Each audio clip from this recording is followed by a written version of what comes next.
2,000 items are thought to have been stolen from the British Museum, but some of the missing treasures have started to be recovered, Chairman George Osborne has confirmed. The ex-Chancellor accepted the museum's reputation has suffered, but said it is a mess we are going to clear up. He told the BBC more could have been done after theft concerns were first raised in February 2021. A staff member the museum suspects of involvement has been sacked, and it was announced on Friday that Hartwig Fischer, the museum's director, will step down after accepting a 2021 investigation about the mishandling. The museum, one of the UK's most prestigious cultural institutions, has been under pressure since revealing earlier this month that a number of treasures were reported missing, stolen or damaged. The items involved dated from the 15th century BC to the 19th century AD and have been kept primarily for academic and research purposes, the museum previously said. Mr. Osborne, who was appointed as chair of the museum in June 2021, told BBC Radio 4's Today programme that we have already started to recover some of the stolen items. We believe we have been the victim of thefts over a long period of time, and frankly more could have been done to prevent them. Asked whether the missing items were located, he said some members of the antiquarian community are actively cooperating with us, and that recoveries so far were a silver lining to a dark cloud. He said he was confident that honest people will return items found to have been stolen, but acknowledged that others may not. Founded in 1753, the British Museum has amassed a collection of around 8 million items, but as of 2019, only around 80,000 were on public display, with the rest held in storage. Mr. Osborne said that not all of the items are properly catalogued and registered, and suggested someone with knowledge of what is not registered has a big advantage in removing them. The museum is working closely with the police, Mr. Osborne said, adding that a forensic job is underway to establish precisely what is missing. He said security at the museum needed to be improved. It has certainly been damaging to the British Museum's reputation. That is a statement of the obvious, and that is why I'm apologising on its behalf, Mr. Osborne added. A man has been interviewed by Metropolitan Police detectives over the missing items, but no arrests have been made. Senior figures at the museum have scrambled to address how they handled the discovery of missing items after it emerged concerns about potential thefts were first raised 2 years ago. Asked why concerns raised in 2021 were not taken seriously, Mr. Osborne said he did not believe there was a cover-up at the top of the museum, but said it was possible that groupthink among senior staff meant they could not believe that there was an insider stealing treasures. Mr. Fischer, who has held the position of director since 2016, confirmed on Friday that he would leave his role once an interim replacement had been appointed. He was previously due to step down in 2024. In a statement, he said it's evident that the British Museum did not respond as comprehensively as it should have in response to the warnings in 2021 and to the problem that has now fully emerged. The responsibility for that failure must ultimately rest with the director. He also apologised for misjudged remarks alleging the antiques dealer who first raised concerns in 2021 had withheld information about the missing items. Deputy Director Jonathan Williams, who was involved with the 2021 investigation, will step back from his normal duties temporarily until an independent review launched by the museum concludes. The missing treasures scandal has prompted questions about the British Museum's wider role as an institution, housing objects from around the world. Greek archaeologist Dispiona Koutsoumbra told the BBC this week the Parthenon sculptures are not safe in London.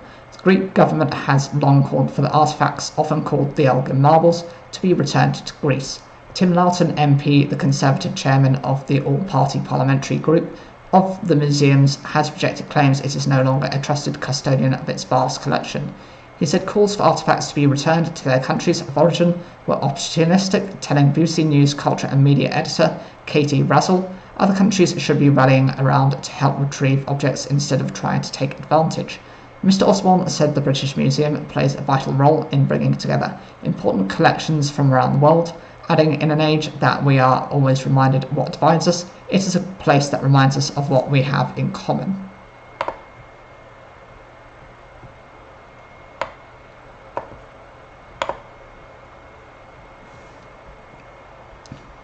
Billie Eilish brought Barbie to life at Leeds Festival on Friday, performing her latest celluloid hit in the middle of a cathartic and career-spanning set. It saw her become the event's youngest solo headliner, surpassing London rapper Dave from last year. At the age of 21, Eilish, who also has a hit Bond song under her belt, has now headlined both of the UK's biggest festivals, following her headline slot at Glastonbury last year.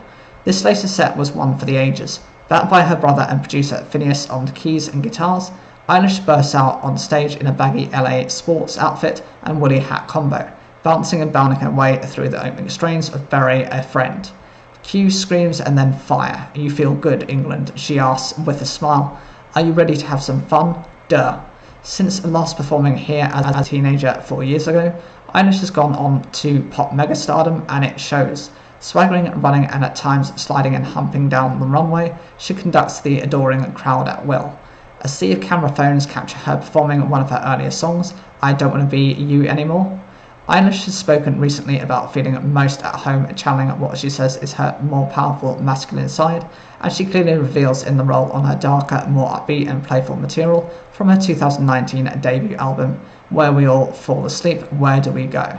On a chilly Yorkshire summer evening, she leads fans in an early set warm-up exercise of sorts that involves jumping around, stretching and screaming. I'm giving you permission right now to lose your minds, she commands, before playing You Should See Me in a Crown. But it's often the softer, slower songs, some of which cribbed from her more reflective and introspective follow-up album Happier Than Ever, that show her in a different, more vulnerable light and also truly show off her rich vocal range.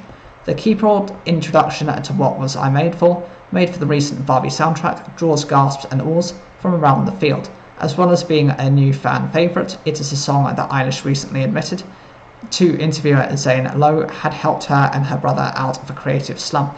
The star was able to briefly break away from the emotion of what was a powerful moment to mimic a TikTok meme of a woman singing the song in her own unique way, before bursting into laughter and composing herself once again for a tender finish.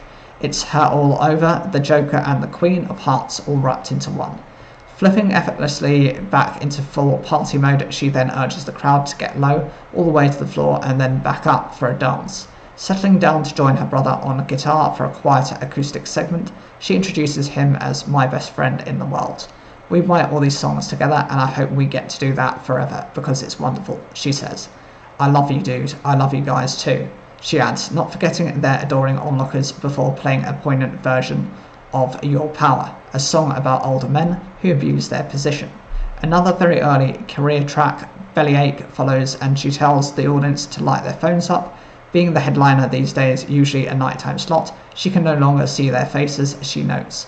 Having swapped into a cap bearing the words, I love being me, it angers all the right people, the star asks if anyone had been at her last lead show, drawing more loud cheers. Can you believe what my life turned into? Because I can't, shrugs the now Brit, Grammy and Oscar winner. Prodigious musical talents aside, Eilish's appeal lies also in her unapologetically progressive attitudes around modern issues such as mental health, identity and the environment. An impromptu meditation session is called for as she tells fans to now put down their phones and look around and check in on their concert neighbours. I want us to be really grateful of what we have, she says, before shifting the focus back on the fans whose adoration has helped her to the top at warp speed. I'm so grateful for you. Following faultless renditions of When the Party's Over and All the Good Girls Go to Hell, Eilish, who will bring an edition of her climate change conference to London on Wednesday, finishes with a final thought. She tells fans we all need to do a much better job of protecting our planet, starting with each other. I hope you feel comfortable to be yourself here tonight. After performing Everything I Wanted, she thanks almost everyone in the entire field before pouring them all a double sing-along of Bad Guy, her signature whispered trap pop first US #1 earworm, and her more recent power ballad Happier Than Ever, two songs that perfectly showcase the singer's inner devil and angel. Having collected so many musical accolades before her 22nd birthday, it's exciting to see where she will go next. Before Billy's second headliners, Las Vegas rock band Imagine Dragons made an explosive impression, firing out paper streams into the crowd whilst belting out their hit Believer, Spotify's 9th most streamed song ever. There were slight groans when frontman Dan Reynolds committed the cardinal northern sin of announcing it was great to be back at Reading, Leeds' sister festival where they'll play on Sunday. But he soon won the crowd back, first by referencing the city he was actually in, before removing his shirt to bare his stacked torso, and then dedicating another sing-along for Thunder to a young girl in the crowd. All was forgiven. Before that, Steve Lacy, who you may have seen on the internet, brought his California neo-soul vibes as the sun set in a magical way, as he noted over the main stage east. Earlier, Becky Hill drew scores of people for an old-school rave with added string section, while almost everyone else headed over to see singer-songwriter Tom Odell pack out the festival Republic tent. Rina Sawayama saw her profile rocket this summer thanks to appearing alongside Sir Elton John at Glastonbury in the Kiki Dee role on Don't Go Breaking My Heart. She provided the first big call and response sing-along of the weekend on Friday afternoon on her track This Hell. After declaring she was a proud woman, she invited all of the sinners in the crowds to reveal their inner damnation with her. Los Angeles indie pop rockers Muna got things going at Brabham Park with a lunchtime performance of their track Silk Chiffon, which features fellow US singer Phoebe Bridgers, but alas, there was no surprise guest appearance. Lead singer Katie Gavin urged fans to be safe. The father of a teenager who died after taking drugs at last year's event told the BBC the event was on probation this year and the increased presence of sniffer dogs was noticeable on arrival. The festival, which as always kicks off with GCSE results celebrations and commiserations, remains a rite of passage for teenagers across the country. The southern leg of the festival at Reading also got underway on Friday. Rapper T.S. Laga marked the occasion by opening his results live on the BBC, introducing the stage. Leeds Festival continues tomorrow with performances from Sam Fender, Lord Kana, Wet Leg and Fowls.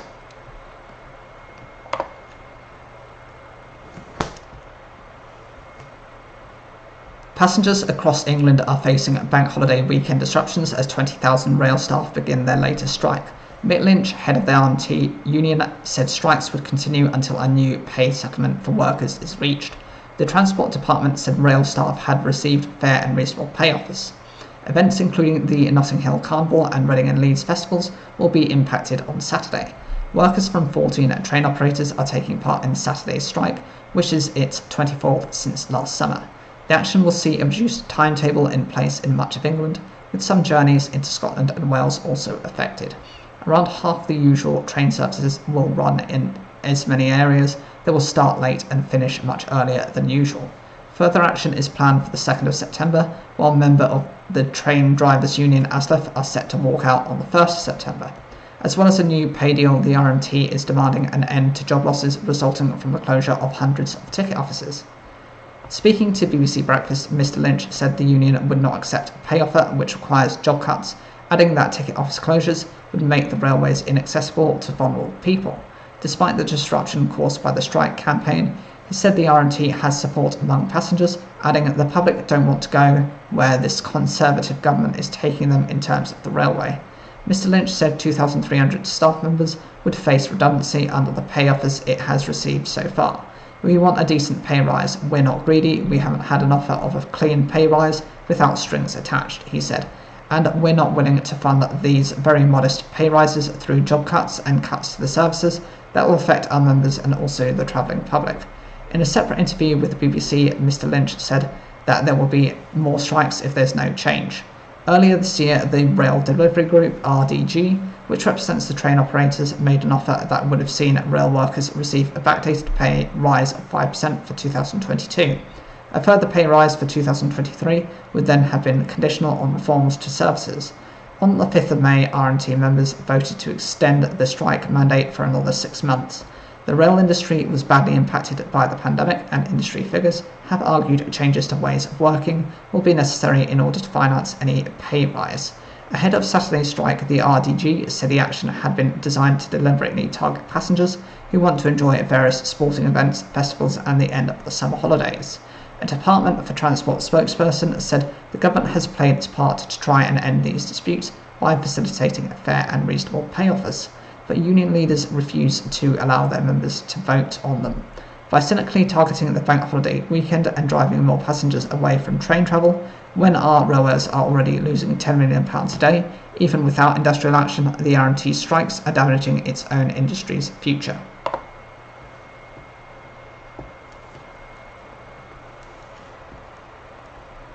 A man has been charged with murder after a body was discovered by police called to reports of a dog being stolen from a house.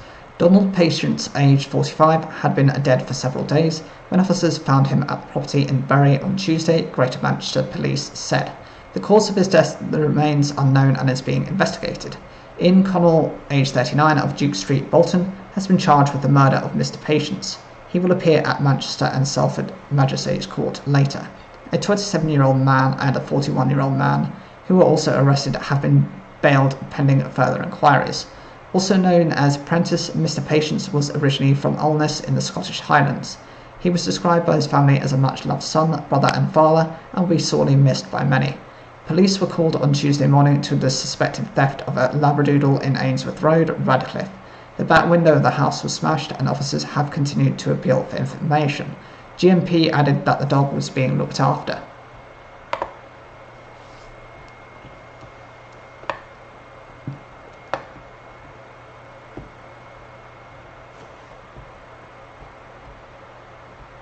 Four men have been charged with attempted murder after two men were stabbed in Manchester city centre.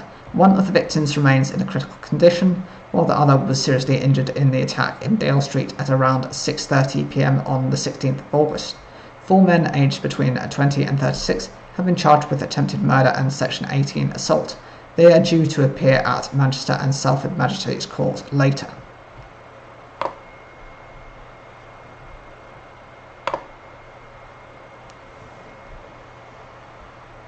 John Lewis and Waitrose are joining Tesco and Marks & Spencer's in cutting the price of their period pants. The retailer says it will reduce the price of 30 types of period underwear by 20% in its stores from next week. The move follows the launch of the Save Pants the Tax campaign, urging the government to ditch VAT on the items. Currently, the underwear, which are absorbent, washable and reusable, are classified as garments and VAT is levied at 20%. But other period products such as pads and tampons have been exempt since 2021. John Lewis said it was the right thing to do and was aimed at providing a much-needed boost for customers looking for ways to save on essential sanitary products. Marks & Spencer and brand Wooka launched the Save Pants to the Tax campaign earlier this month and have been joined by politicians and campaign groups calling on the government to act. Some 70 signatories have signed a letter asking the Minister in charge of VAT policy, Victoria Atkin, to reclassify the pants as a period product. Period underwear has become more popular over the past 20 years, with major brands including Sainsbury's, Primark and Next now selling them. Costs for period knickers range from £8 to £46 for a pack of 3 online.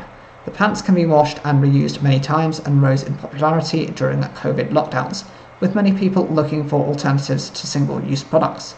However, the cost of purchasing the pants can be a hurdle for new users. Darcy Finch, a 26-year-old illustrator who has used period pants since the pandemic, said she found them really expensive and was surprised that they were taxed differently to tampons and pads. I just assumed they wouldn't be taxed. The only negative to them is the price. What's to if you can't afford sanitary products? Free sanitary products are available at some leisure centres, libraries and community centres. In England, Wales and Northern Ireland, schools and colleges carry free products. In Scotland, councils and education providers are legally required to provide sanitary products, and you can find the nearest location through the Pick Up My Period app. The NHS offers free period products to hospital patients. Many food banks provide free toiletries and essentials including menstrual products. And some supermarkets such as Morrison's also give free sanitary products at some of their stores.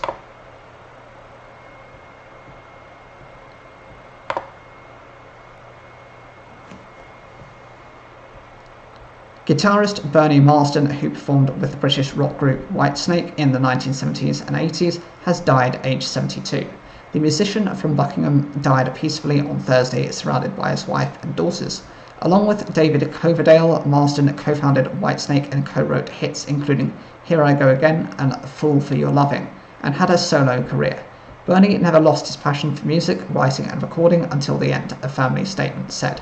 Whitesnake lead vocalist Coverdale, the former lead singer with Deep Purple, said he had been honoured to share the stage with Marsden. Good morning, I've just woken up to the awful news that my old friend and former Snake Bernie Marsden has passed, he wrote on X, formerly known as Twitter. My sincere thoughts and prayers to his beloved family, friends and fans. A genuinely funny, gifted man whom I was honoured to know and share the stage with, RAP Bernie. Coverdale also shared other tributes to Marsden on social media. Marsden performed in several Buckingham bands as a teenager before turning professional with UFO in 1972. He and Coverdale formed Whitesnake in 1978, playing on the band's debut EP and first 5 albums. During that time, he recorded 2 solo albums and About Time 2 and Look at Me Now. After leaving Whitesnake in 1981, Marsden formed Alaska, making it 2 albums in the 1980s, before briefly forming MGM with Neil Murray and Mel Galley. The band also included Toto vocalist Bobby Kimball. In 2011, he reunited with Whitesnake for the first time since 1981 at the Sweden Rock Festival, becoming the only original member of the band to play with a later lineup. 3 years ago, Marsden sold off a collection of amplifiers and speakers, saying it was time to pass them on to someone else. According to the University of Buckingham, which made him an honorary Master of the Arts in 2015, Marsden's first real job were at Buckingham Borough Council, a local dairy, and with builders merchants. He is survived by his wife Fran and daughters Charlotte and Olivia.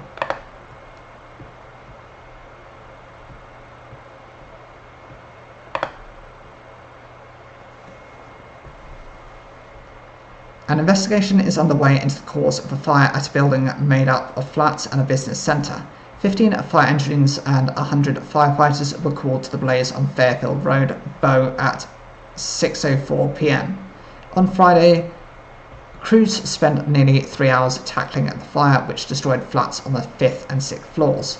London Fire Brigade LFB said 15 people were evacuated from the building, but nobody was reported injured. One resident told the PA media news agency the fire alarm did not sound during the fire. This claim has yet to be confirmed.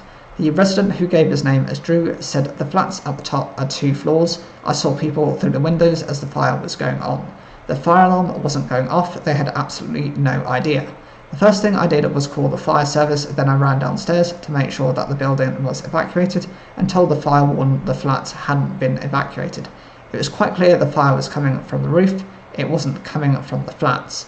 I ran back upstairs and grabbed my bag, then ran down my corridor and banged on the doors, shouting fire. At the height of the fire, 123 calls were made to the brigade's 999 control centre, alerting them to the blaze.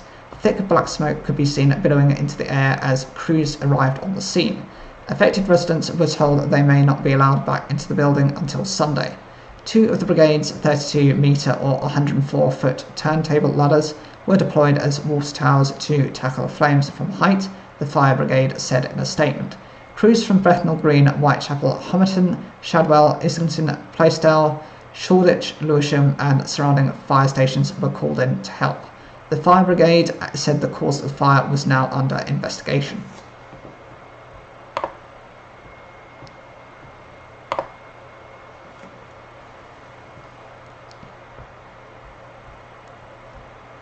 An antique Chinese vase, which had to be glued back together, defied expectations by fetching £49,500 at auction.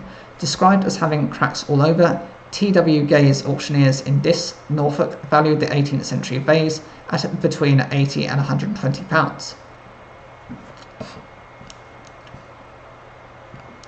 After a furious bidding war, it was purchased by a buyer from China. Both the auctioneer and vendor from East Norfolk were very surprised at how much it sold for, the auction house said. Auctioneers originally thought the lidded vase was from the 20th century, but now believe it was to be of superb quality, 18th century creation from the Queen Long period. It was described in the auction catalogue as looking as if it had been dropped and repaired back together.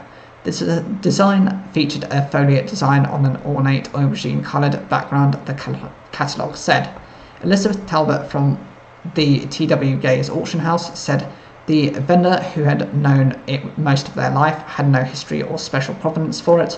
It was in terrible condition, having been badly smashed and then reconstructed, and the value suggested was reflective of the fact that it looked far too damaged to be of great commercial value, and this is what had been explained to the vendor. Therefore, the vendor, who is from East Norfolk, was needless to say very surprised but very happy at the result. Miss Talbot said the earnestness of bidding suggested the interested parties believe it to be a piece from earlier in the period. Last year, the auction house had a similar sleeper item when an Italian skull painting went for £160,000 after being classed as a Victorian copy. Miss Talbot said it was definitely not something that happens often, and even stranger to have two just a year apart.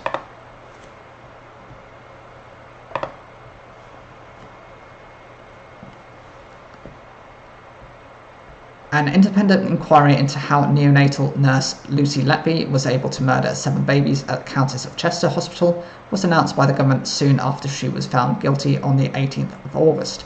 Her conviction made her the most prolific child serial killer in modern British history.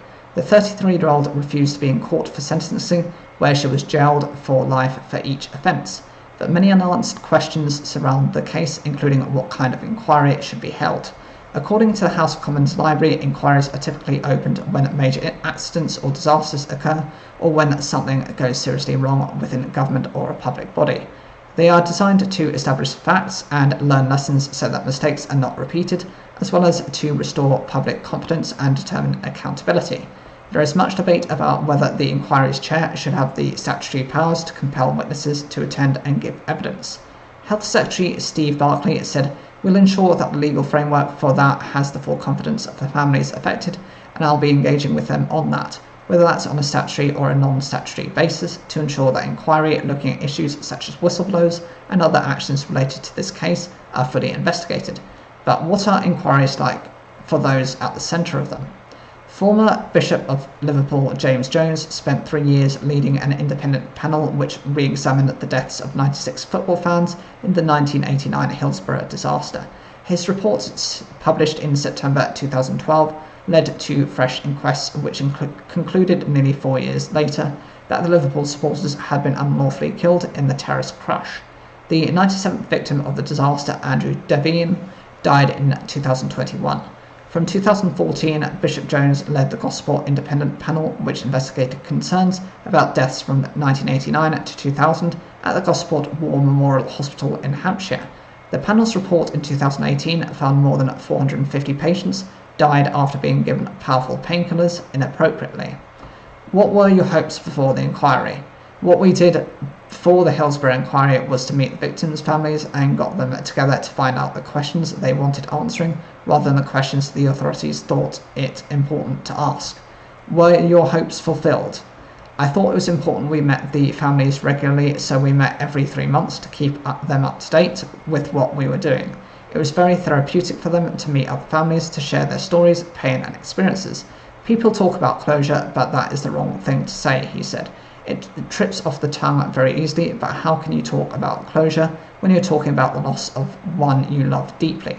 I hope in both Hillsborough and Gosport we gave the families their answers, but it's also a bittersweet experience. You are reliving your trauma and revisiting your pain. What advice do you have for families who wish to participate in an inquiry? Make sure you understand the difference between a statutory inquiry and other inquiries. The statutory inquiry has the judge or other government-appointed figures who decide its parameters. You must press to be at the centre of the process. Families can easily be marginalised or forgotten, and also feel they are being marginalised and forgotten. Their need for answers has to be paramount. This is a point I made in a recent submission before the COVID inquiry. Vivian Murray lost her beloved son, 29-year-old Martin Hett, in the 2017 Manchester Arena bombing. He was one of the 22 people killed when a suicide bomber detonated the device at the end of an Ariana Grande concert. She has campaigned for Martin's law legislation, which would require authorities to tighten security at public venues and have proactive action plans against future terror attacks. The Manchester Arena inquiry's third and final report, published in March, found that MI5 missed a significant chance to take action that might have prevented the atrocity. What were your hopes before the inquiry? I had lots of questions: what happened to my son, what he was doing, how he was, what happened. As a parent, that's what I needed to know. Were your hopes fulfilled? I got more than enough of the answers to satisfy me. Some, of course, I didn't like, and they were very painful. All my questions were answered, but it helped to have a great legal team. What advice do you have for families who wish to participate in an inquiry? If I had my time again, I would not have gone to the inquiry itself, she said. It was really tough, very traumatic, and I found myself being re-traumatized by the experience. It was hard on my mental health and my physical health. It was a very demanding time. If you're going to attend and engage with the process, make sure you pay attention to your self-care. My husband and I had a plan that once we got on the train home after each day's hearing, we would not talk about anything involving the inquiry. The chair of the Hillsborough Family Support Group lost her 18-year-old son, James, in the 1989 stadium disaster. This is Margaret Aspinall. She spent many years campaigning to overturn the findings of the original inquest, in which the emergency response to the terrace crash at Sheffield Wednesday's stadium was not examined. This was a highly controversial decision, strongly disputed by the families of the deceased. In April 2016, a new inquest concluded that the fans had been unlawfully killed. Then Prime Minister David Cameron said it was official confirmation that Liverpool fans were utterly blameless for what happened. What were your hopes before the inquiry? My hope was that we were going to get the truth because we had had cover-up after cover-up. We wanted to know what really happened. Were your hopes fulfilled? In many ways we got our questions answered, she said. We didn't get everything we hoped for, but those who died were exonerated. The thing that really annoys me is the time it took to get answers and the cost, when that information was there from day one. And what advice do you have for families who wish to participate in an inquiry?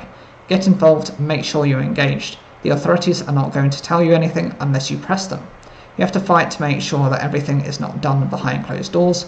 I'm sure the people from Grenfell and the Manchester Arena inquiries also felt that. It is important that you are in there to fight for what you want to know. Deb Hazeldine became a patient safety campaigner after her mother, Ellen Linstead, died at Stafford Hospital in 2006. She was one of 250 witnesses who gave evidence to the inquiry, chaired by Sir Robert Francis, which reported failings from the top to the bottom of the NHS. In his 2013 report, he said it was a story of appalling and unnecessary suffering of hundreds of people. What were your hopes before the inquiry? That it would give my deceased mum a voice that she no longer had, but she desperately needed. All inquiries are about families, it's about the support they need, she said. I needed questions answered and I don't think we would have had any peace until we had them. Were your hopes fulfilled? The only way we would have got our questions answered was to go through a public inquiry. I've been asking questions since 2006, but it wasn't until 7 years later we realised there had been a systematic failure. The participants were able to find out what had happened. We didn't get accountability, but we did get the answers. Knowing people like whistleblowers spoke out gave me faith. The families have to live with what happened for the rest of their lives. When people put reports back on the shelf, our lives will always have the precious one missing. What advice do you have for families who wish to participate in an inquiry? Be kind to yourself. Don't ever apologise for being emotional. It is 16 years since Mum died and there are days when I just have to stop what I'm doing.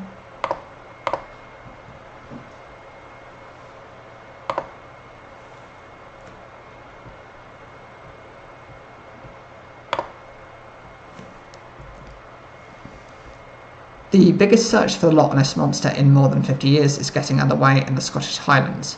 200 volunteers are to help record natural and any unusual sights on Loch Ness from vantage points on land. Almost 300 have signed up to monitor a live stream from the search, which is taking place on Saturday and Sunday. It is 90 years since the modern myth of Nessie began. In April 1933, hotel manageress Aldi Mackay said she'd seen a whale-like creature in the loch. The Inverness Courier newspaper reported the sighting, and the editor at the time, Evan Barron, suggested the creature be described as a monster. Since then, the mystery of Nessie has inspired books, TV shows and films, as well as sustaining a major tourism industry. This weekend's search has been organised by the Loch Ness Centre in Drumnatran and a volunteer research team called Loch Ness Exploration. Drones fitted with infrared cameras are to be flown over the loch, and a hydrophone is to be used to detect unusual underwater sounds. The sheer size of the loch, which extends over 36 kilometres or 23 miles and is more than 200 metres deep in places, makes exploration a challenge. It can hold more water, equivalent to 7,452 million cubic metres, than all English and Welsh lakes together. Alan McKenna of Loch Ness Exploration told BBC Radio's Good Morning Scotland programme, "We are looking for breaks in the surface and asking volunteers to record all manner of natural behaviour on the loch." He said the loch could play tricks on people's eyes and mind. Not every ripple or wave is a beastie. Some of those can be explained, but there are a handful that cannot. Loch Ness Centre General Manager Paul Nixon added, "The interest in our weekend of activities has been fantastic, and to see how people from all around the world are still fascinated by the story of the Loch and Nessie. We want anyone in the world to be able to help, which is why we're looking for budding monster hunters from anywhere to log in to the live stream of the Loch over the weekend and see if they can spot anything mysterious. We can't wait to see what we find." Organisers said the effort would be the biggest search for the monster since the Loch Ness Investigation Bureau carried out a study in 1972. The Bureau was set up in the 1960s to find proof of a large beast in the waters. It was wound up in 1977 after it was unsuccessful in uncovering any significant evidence for or against the existence of a monster.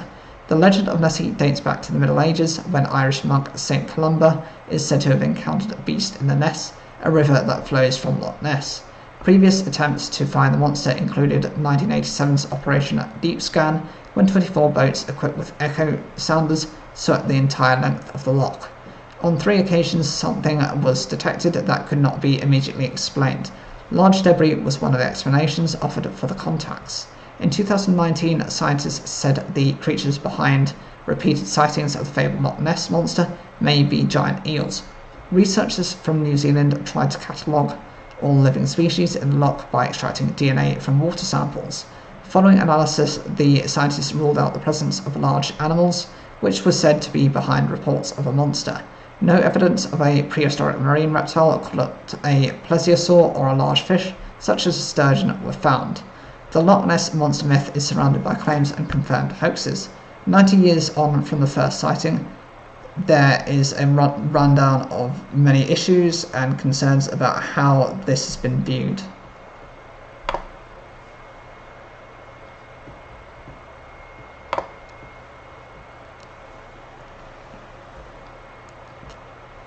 Descendants of a British oil rig worker killed when the accommodation platform he was on capsized hope to get answers and closure when they travelled to Norway.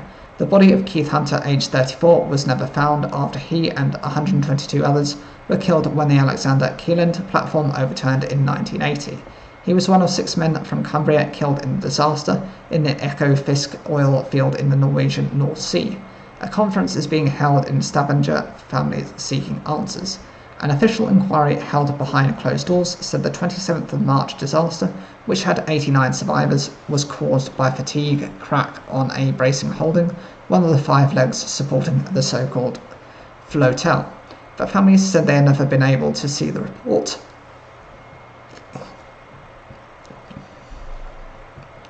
And had many questions about what actually happened. Campaigner Kian Ream of the Kielland Network in Norway, which is organising the conference, visited Cumbria in 2022 to find families of those killed and met Mr. Hunter's sons Wayne and Alan. Wayne Hunter said he had missed having a father and spent years trying to bury the pain, but now he said he and his brother wanted answers about what happened to their father, who is remembered on a memorial stone along with 4 other men from Cleator Moor killed in the disaster. He told the BBC, "We want answers so we can move on in life. The truth is massive, everyone deserves the truth, it will be part of closure." Mr. Ream said he hoped British families would create a network like that in Norway to apply political pressure, adding the push for more answers will be stronger if we connect. Fighting for facts is a very important element in the healing process for these traumas people are experiencing. More than 20 British relatives are due to attend the 3-day conference.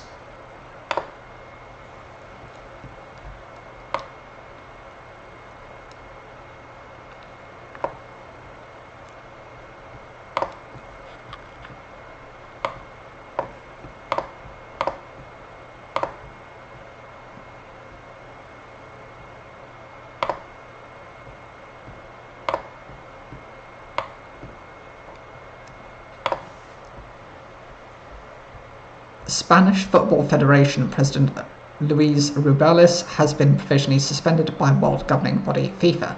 Rubiales has refused to resign after kissing forward Jenny Hermoso on the lips following Spain's Women's World Cup final win over England in Sydney. The Federation RFEF has also said it will take legal action over Hermoso's lies, but FIFA has opted to provisionally suspend Mr. Luis Rubiales from all football-related activities at national and international level. FIFA opened disciplinary proceedings against the 46-year-old on Friday. This suspension, which will be effective as of today, is for an initial period of 90 days, pending the disciplinary proceedings, FIFA added. FIFA has also ordered Rubiales or any RFEF representative to refrain from attempting to contact Hermoso, aged 33. The RFEF said it had tried to contact Hermoso, who is Spain's leading women's goalscorer with 51 from 101 appearances, but had been unsuccessful at all times.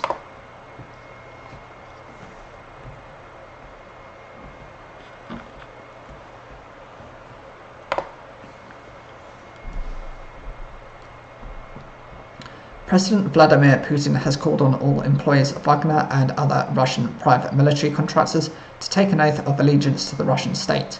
The decree applies to anyone participating in military activities in Ukraine, assisting the army and serving in territorial defense units. He signed the decree on Friday with immediate effect. It comes 2 days after Wagner leaders were presumed killed in a plane crash.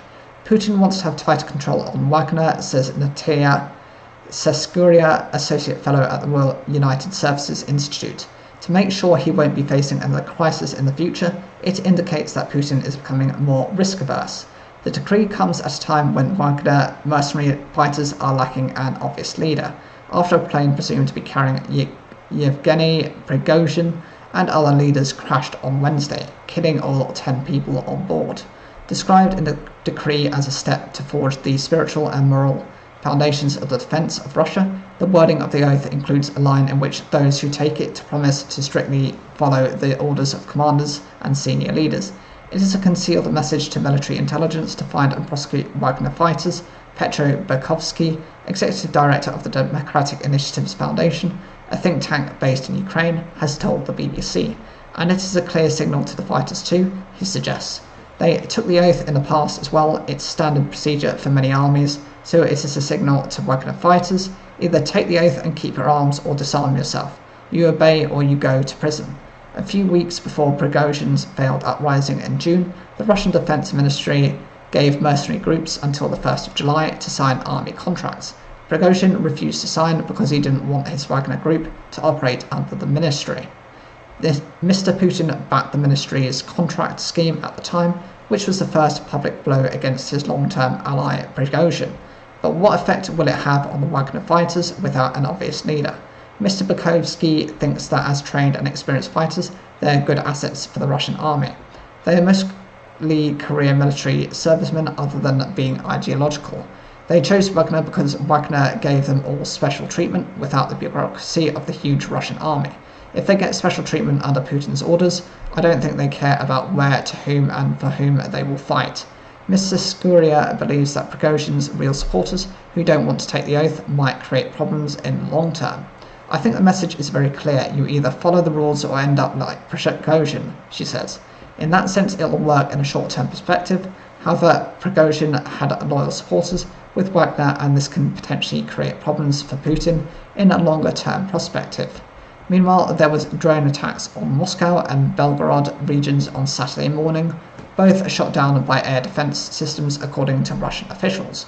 No casualties nor damages were reported. Moscow's 3 main airports suspended flights for a couple of hours. In the Belgorod region bordering Ukraine, 4 people were wounded as a result of shelling, Governor Vyacheslav Gaidlov said.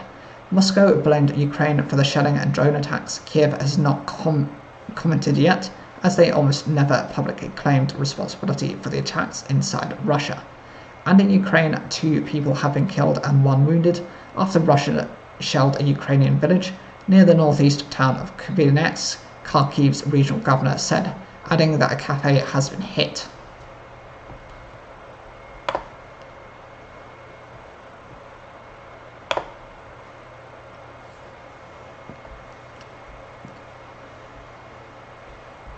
Russia says 10 bodies and flight recorders have been recovered from the scene of a jet crash presumed to have killed Wagner chief Yevgeny Prigozhin.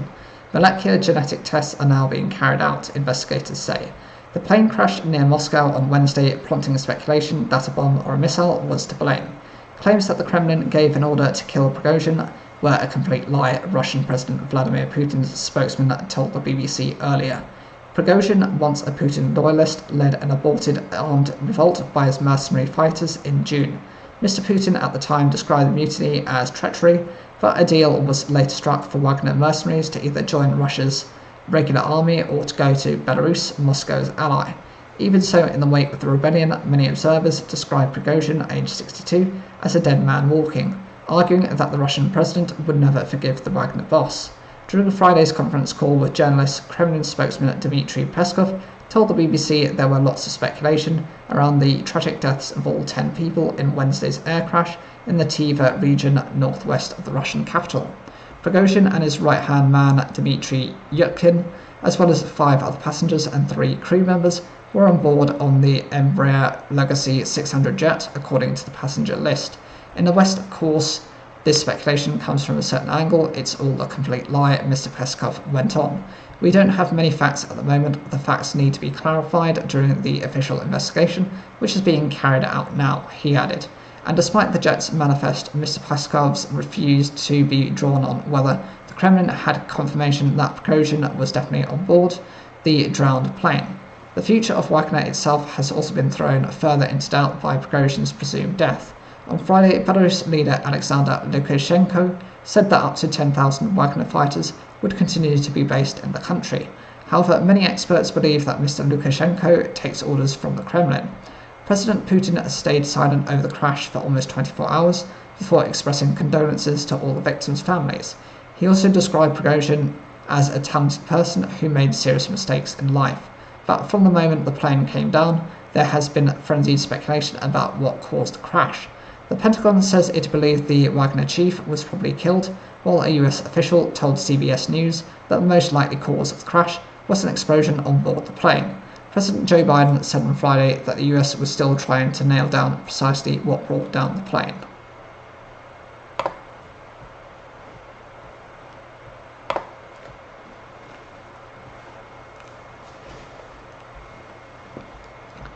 At least 12 people have been killed in a crowd crash at a stadium in Madagascar's capital, Antananarivo, Prime Minister Christian Netsay says. Another 80 people were hurt during the opening ceremony of the Indian Ocean Island Games at the Mahasina Stadium. There were lots of people at the entrance, Red Cross official Ansa Murado told the AFP news agency. President Andry Rajoelina, who was at the stadium, said it was a tragic event, calling for a minute's silence. The Mahamasina Stadium, with a capacity of nearly 41,000, is reported to have been packed with spectators. Footage has emerged showing a number of injured people sitting dazed on the ground. Other victims are seen being carried away from the stadium.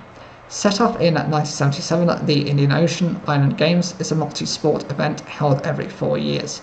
The participants are the island nations and territories of Comoros, Madagascar, Mauritius, Seychelles, the Maldives, and Reunion.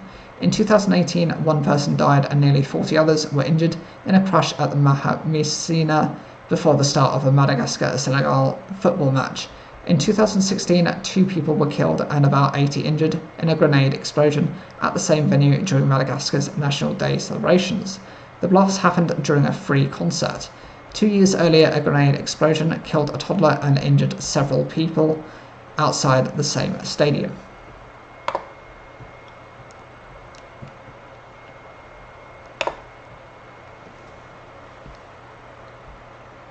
The government of Mozambique says its armed forces have killed the leader of a jihadist group linked to Islamic State, which is fighting in the north of the country. Defense Ministry said Bonamade Mashoud Omar, also known as IBN Omar, had led the insurgents since the start of the conflict in 2017. A statement said he was killed along with 2 other senior members. There has been no independent confirmation of the deaths. 2 years ago, the US State Department designated Omar as a terrorist leader, blaming him for attacks in Cabo Delgado province, including the killing of dozens of people at a hotel in Palma. A month before that, Mozambique's military launched a major offensive against the Islamists with the support of hundreds of soldiers from Rwanda and several southern African countries.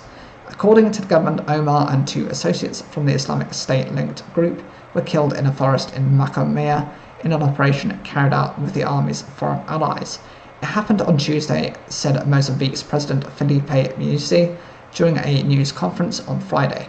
The UN says the violence in northern Mozambique has forced more than 1 million people to flee their homes. The violence has also forced a multi-billion-dollar gas project to be put on hold. The gas and ruby-rich province of Cabo Delgado has been a magnet for Islamists seeking to exploit its lucrative natural resources. Numerous multinational companies operate in the area. Yet there are high levels of poverty among local Mozambicans, while disputes over access to land and jobs have contributed to local grievances, which are readily exploited by jihadist recruiters. Rights groups say since the conflict began more than 5 years ago, civilians have suffered horrendous abuses from government security forces and jihadist fighters.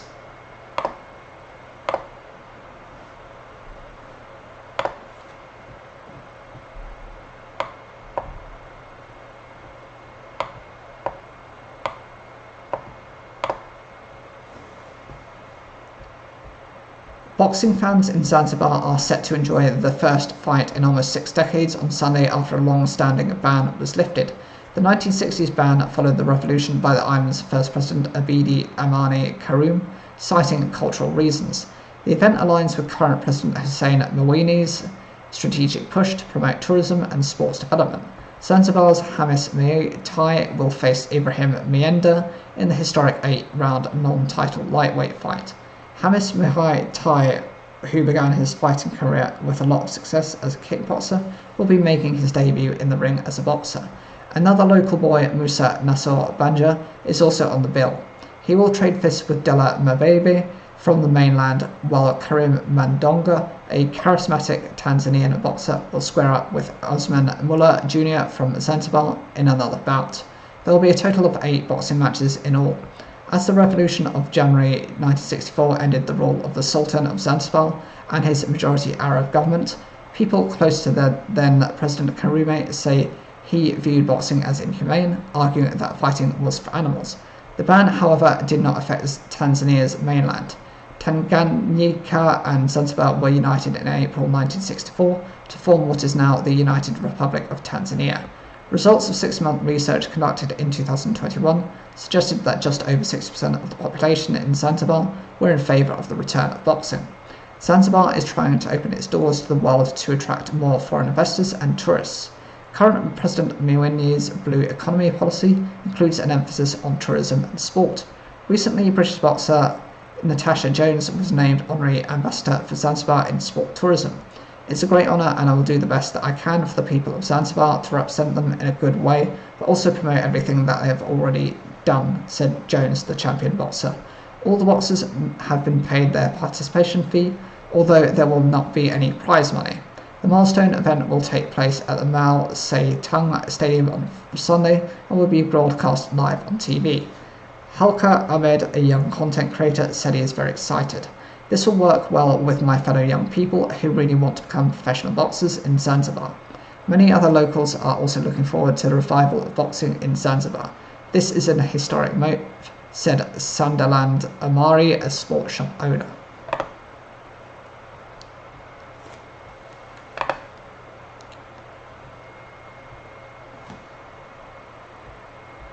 Canadians with runny noses and teary eyes will soon have to part with their Kleenex after the company announced it was pulling its famous facial wipes from the country. Kimberly-Clark, the company behind Kleenex, said the decision was based on unique complexities. Other Kimberly-Clark products like Huggies and Cottonelle will remain on Canadian shelves. The decision was incredibly difficult for us to make, the statement said. The news of Kleenex's exit is shocking in a country where the brand is so well known, said David Soberman, a marketing professor at the University of Toronto's Rotman School of Management. In Canada, the word Kleenex is almost synonymous with a facial tissue, he said. So why the sudden goodbye? Experts like Mr. Soberman told the BBC the decision almost certainly came down to the bottom line. No company pulls out of the market if they're making money, Mr. Soberman said. Whatever they want to say, they could have just said, we're not making any money in Canada, that's why we're pulling out of facial tissues. Part of Kleenex's problem, Mr. Soberman said, was likely the popularity of Scotties, the facial tissue produced by the Canadian company Kruger. They, Kleenex, really are the second place brand in Canada to Scotties, he said, noting Scotties' major Canadian sponsorship deals, like its presence on women's curling. But this is not the first time a big brand name has abandoned Canada. Beloved American snacks like Bugles, Bagel Bites and Little Debbie products have also said goodbye in recent years. Economists told the BBC that may be because Canada's market is not all that friendly to foreign business. According to the World Economic Forum's Competitiveness Index, CEOs most frequently complain about Canada's inefficient government bureaucracy and high taxes, at least compared to the US. The US market is easier than Canada's for a variety of reasons, said Walid Hijazi, an economics professor also at the Rotman School. First, Mr. Hijazi said is the sheer size of the US, almost 10 times as many people to buy, sell and manufacture products, more readily available credit, less government regulation and more investment in research and development are other reasons the US can be a more attractive market than Canada. Another huge one is in Canada there is so much protectionism. I think this is the biggest one, Mr. Hijazi said.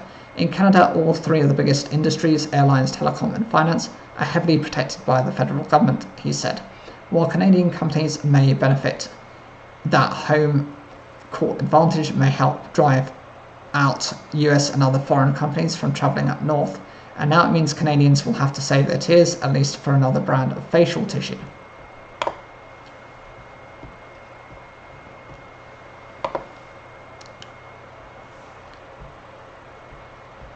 Polls have opened in the oil-rich Central African nation of Gabon, where President Ali Bongo, who came to power when his father Omar died in 2009, is hoping to win a third term. He faces competition from 13 people. Gabon is not the property of the Bongos, says rival candidate Alba Ondo Osa, who hopes he can lead the Alternates 2023 coalition to victory despite only being appointed last week. As in previous general elections, there are serious concerns about the process. Both of Mr. Bongo's prior wins were disputed as fraudulent by opponents, and this time around controversial changes have been made to the ballot papers just weeks before election day. For the first time, voters are being asked to mark a single ballot with their choice of president and MP who must belong to the same party.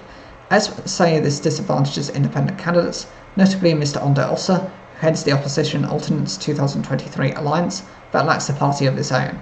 Foreign media have been banned from setting foot in the country to cover Saturday's vote, says the campaign group Reporters Without Borders. No international election monitors from the EU or UN will be present either. Local civil society group Tournons La Page say they will try to act as observers despite having no official accreditation. Before Saturday's vote, a row erupted with President Bongo, accusing Mr. Ondo Osa and another opposition figure of treason. The pair deny claims that they were recorded plotting ways to create a power struggle in Gabon and win support from foreign powers, and they have accused the government of shameful manipulation in a statement released by Alternates 2023. As well as voting for their choice of president and MPs, the people of Gabon are also choosing mayors and local councillors. Gabon has a total population of 2.3 million people and enjoys oil wealth and rich swathes of rainforest, but the global economic fallout from the coronavirus pandemic has led to declining exports of raw materials.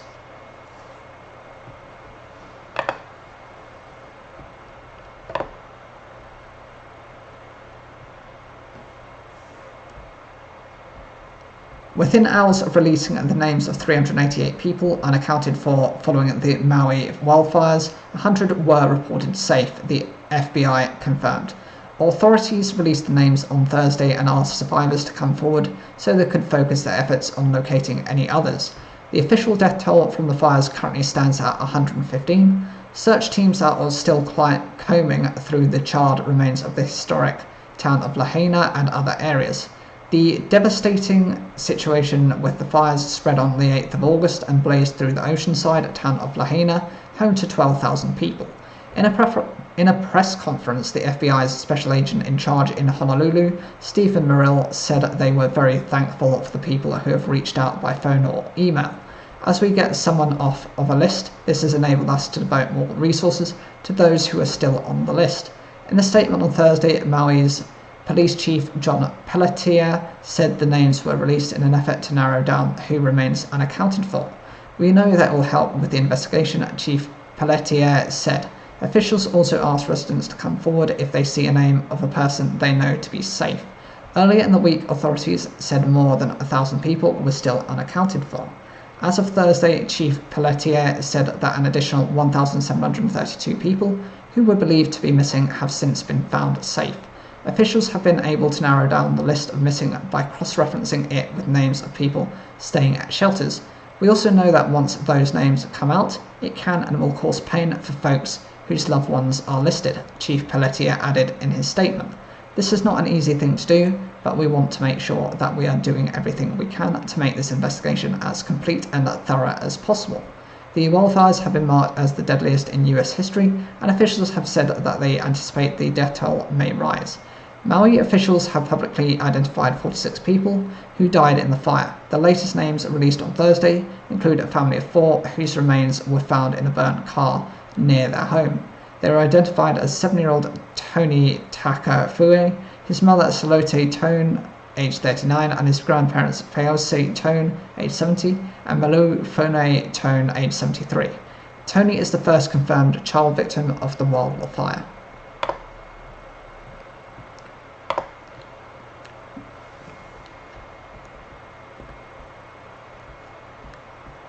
The French government is allocating €200 million or £171.6 million to destroy surplus wine and support producers. It comes amid a cocktail of problems for the industry, including a falling demand for wine as more people drink craft beer. Overproduction and the cost of living crisis are also hitting the industry. Most of the €200 million will be used to buy excess stock, with the alcohol sold for use in items such as hand sanitizer, cleaning products and perfume. In a bid to cut back on the overproduction, money will also be available for wine growers to change to other products such as olives. In funneling the money into the industry, the French government aims to stop prices collapsing so that winemakers can find sources of revenue again, Agriculture Minister Marc Fesneau said. Despite the financial help and initial EU fund of €160 million, which the French government topped up to €200 million, the wine industry needs to look to the future, think about consumer changes and adapt. European Commission data for the year into June shows that wine consumption has fallen at 7% in Italy, 10% in Spain, 15% in France, 22% in Germany and 34% in Portugal, while wine production across the bloc, the world's biggest wine-making area, rose 4%.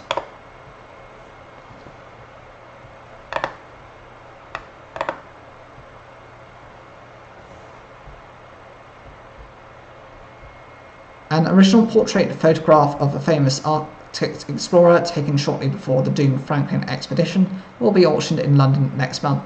Captain Francis Crozier and 13 other senior officers were photographed in May of 1845. The complete set of 14 portraits will be auctioned by Sotheby's. 2 images in the set, including Captain Crozier's, are missing from the only other original collection of these portraits known to exist. Sir John Franklin's expedition to find a Northwest Passage through the Canadian Arctic became one of the best-known maritime mysteries of all time after the ships HMS Erebus and HMS Terror disappeared without a trace in the summer of 1845. At the request of Sir John's wife Jane Lady Franklin, at least 2 sets of 14 daguerreotypes or early photographs were taken on board HMS Erebus in the days before the ship's departure. The portraits were made by the Beard Studio, founded by pioneering photographer Richard Beard. One of the sets is currently held by the Scott Polar Research Institute, SPRI, in Cambridge, but it lacks images of Captain Crozier, commander of HMS Terror, and Robert Sargent, a mate on HMS Erebus. To date, historians have only had access to copies of these 2 men's daguerreotypes. Franklin researchers have long speculated as to whether the second complete set of original daguerreotypes survived. The 14 portraits that have now emerged for auction were owned by Franklin's descendants. The sale is estimated to fetch between £150,000 and £200,000. All of the daguerreotypes will be exhibited in public together for the first time ever at Sotheby's this September. These images are absolutely astonishing. The clarity is wonderful, says Michael Smith, biographer of Captain Crozier. He notes that Captain Crozier was the only crew member from HMS Terror to be photographed, and that this daguerreotype is the only known original photograph of him in existence. Neil Arnold, director of the SPRI, says some of the daguerreotypes in the Sotheby's set show substantial differences to those in SPRI's collection, such as the portrait of Charles Defoe, who is wearing different clothes and striking a slightly different pose. Although known to the Franklin family, the set of daguerreotypes was, for all intents and purposes, lost to the wider world until now. says Emily Bierman, a global head of photographs at Sotheby's. Certainly the hope was that they would be uncovered or come to light one day. HMS Erebus and HMS Terror became trapped in ice floes in September 1846 and were deserted in April 1848. A note left by members of the expedition on King William Island and found by explorers in 1859 revealed that Sir John Franklin died on the 11th of June 1847, and that after this date Captain Crozier was in charge of the 105 then surviving members of the mission, all of whom are ultimately thought to have perished. HMS Terror, originally a Royal Navy warship, was built in 1813. Coincidentally, the wreck of the vessel was discovered in Terror Bay in 2016. The wreck of HMS Erebus was located in 2014. The Franklin explorers brought their daguerreotyped cameras with them. Mr. Smith says that marine archaeologists are hopeful that images taken during the expedition could be recovered from the device if it were ever found. That would be an amazingly historical development, he says.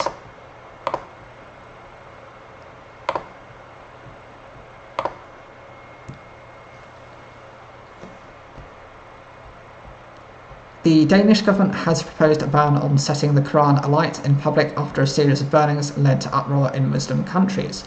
Justice Minister Peter Hummelgaard said such burnings harm Denmark and risk the safety of Danes. The planned law will make improper treatment of the Quran or Bible a criminal offence, punishable by a fine and jail sentence of up to 2 years. The centre-right government said it wanted to send a signal to the world. Foreign Minister Lars Løkke Rasmussen said Denmark had witnessed 170 demonstrations in recent weeks, including the burning of copies of the Quran in front of foreign embassies. Denmark's PET intelligence service has warned that the latest incidents have intensified the terrorist threat. Neighbouring Sweden has also seen a series of Quran burnings, and its security service has warned of a worsening security situation. In July, the Swedish embassy in Iraq was set alight by protesters, but both Denmark and Sweden have hesitated to respond to the burnings because of their liberal laws on freedom of expression. Sweden scrapped its blasphemy laws in the 1970s. Copenhagen decided to move after further Quran burnings at the end of July in Denmark and Sweden. The Organisation of Islamic Cooperation, OIC, called on its members to take appropriate action against countries where the Quran was being desecrated.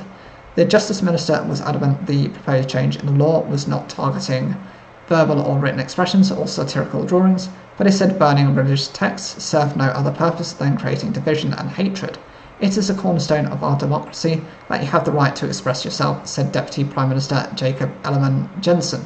You also have to behave properly. Denmark could not stand idly by when such actors had negative consequences for its security. Sweden's Prime Minister Ulf Kristersson said Stockholm would not take the same step as its neighbour because that would probably require amending the constitution. Justice Minister Gunnar Strömmer told reporters that the decision to review its public order law was the right move. The government wants to change the law to ban gatherings that threaten Sweden's public security. Ministers in Denmark intend to propose changes to the law on the 1st of September and have then passed by Parliament before the end of the year. The ban is expected to be added to a section of the Criminal Code that bans public insult of a foreign state, its flag or other symbol.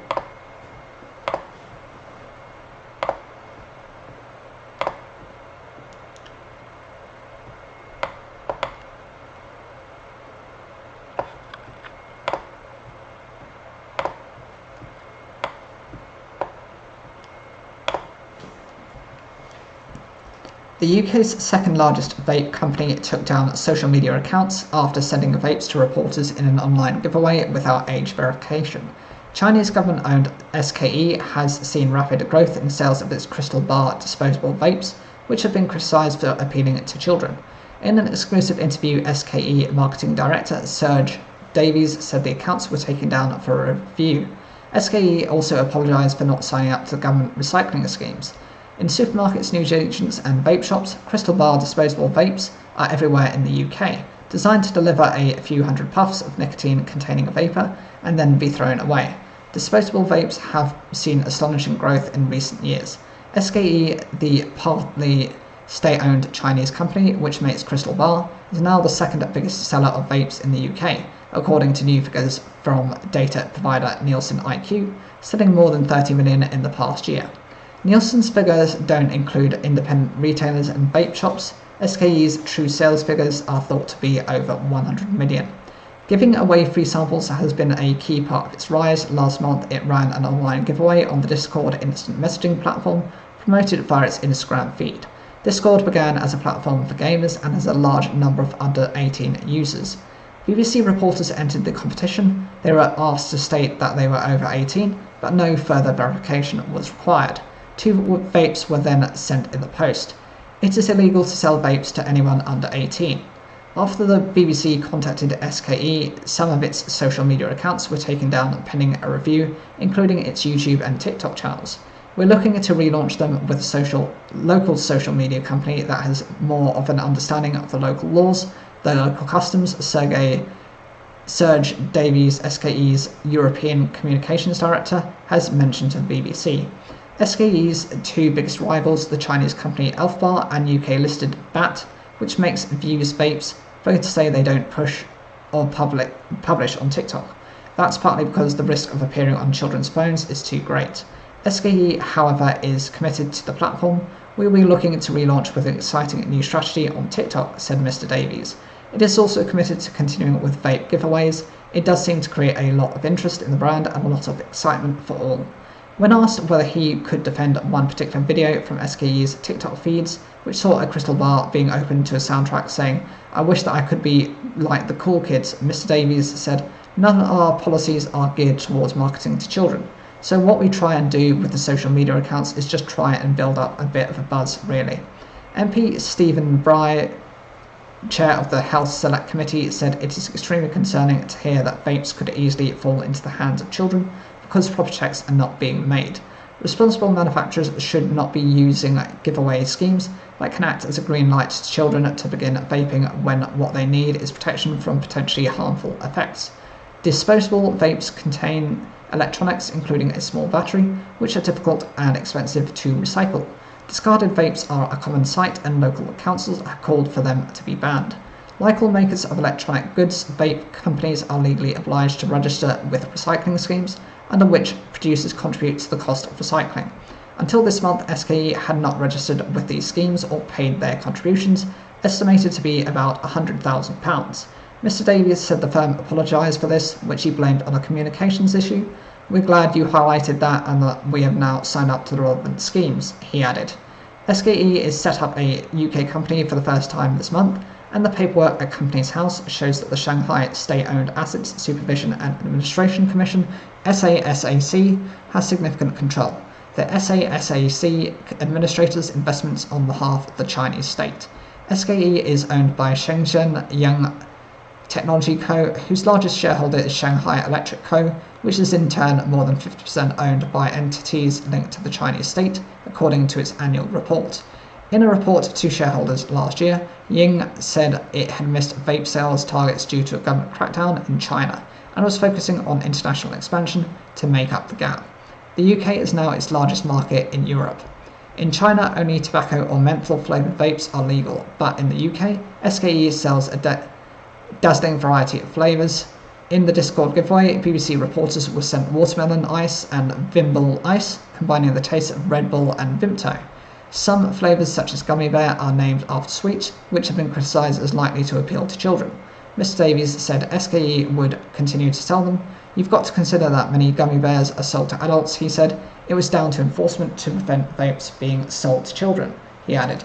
Health Committee Chair Mr. Bryan said, "We've taken evidence from the vaping industry and do not believe it has gone far enough to ensure that its products don't appeal to children.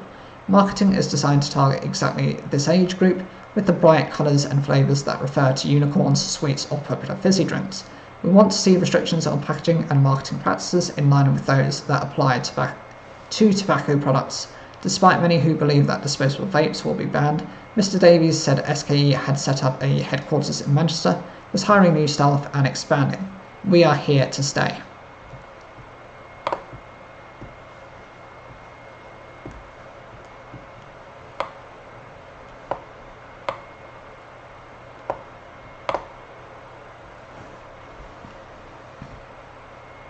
An annual energy bill for a household using a typical amount of gas and electricity will fall to £1,923 in October under regulator Ofgem's new price cap.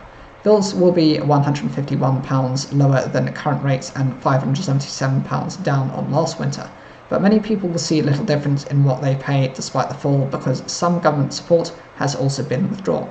Charities said the government must protect the most vulnerable households.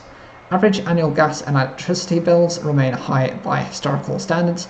In winter 2021, an energy bill for a typical household was £1,277. Analysts also suggest that prices could rise again at the start of next year. Ofgem Chief Executive Jonathan Brearley said, "We know people are struggling with the wider cost of living challenges, and I can't offer any certainty that things will get any easier this winter." Volatility in the market gave little long-term certainty to customers. Ofgem's price cap affects 29 million households in England, Wales and Scotland. It sets the maximum amount that suppliers can charge for each unit of gas and electricity, but not the total bill. If you use more, you'll pay more. For a home using a typical amount of gas and electricity and paying by direct debit, the current annual bill is £2,074.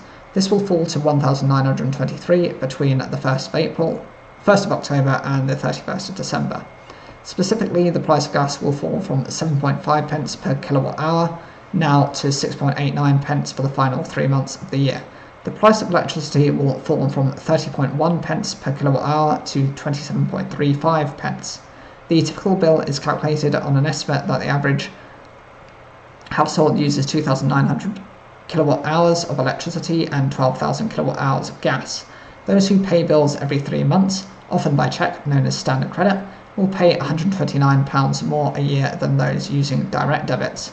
Domestic energy bills will be lower than the £2,500 a year paid last winter and spring, when the government stepped in to limit further rises. Prices rose following Russia's invasion of Ukraine. But last winter's government-funded £400 discount to every household, which was paid in 6 instalments between October and March, has finished and will not be repeated. Adam Scorer from charity National Energy Action said costs would be higher for many if the weather is colder than last year. Millions will still face unaffordable bills this winter, and we are concerned about a mood of complacency. Government must remain laser-focused on the risk of vulnerable households struggling in cold homes this winter, he said. Citizens Advice called for more targeted government support for those who need it most. The charity said the number of people getting in contact for advice about paying energy bills jumped by 70% in the first half of this year. Ofgem's Mr. Brearley said that social tariffs for lower income households should be considered as a future option. Asked about families being concerned that they will again struggle to pay their bills this winter, Prime Minister Rishi Sunak said the government was working night and day to ensure the money in people's pockets goes further.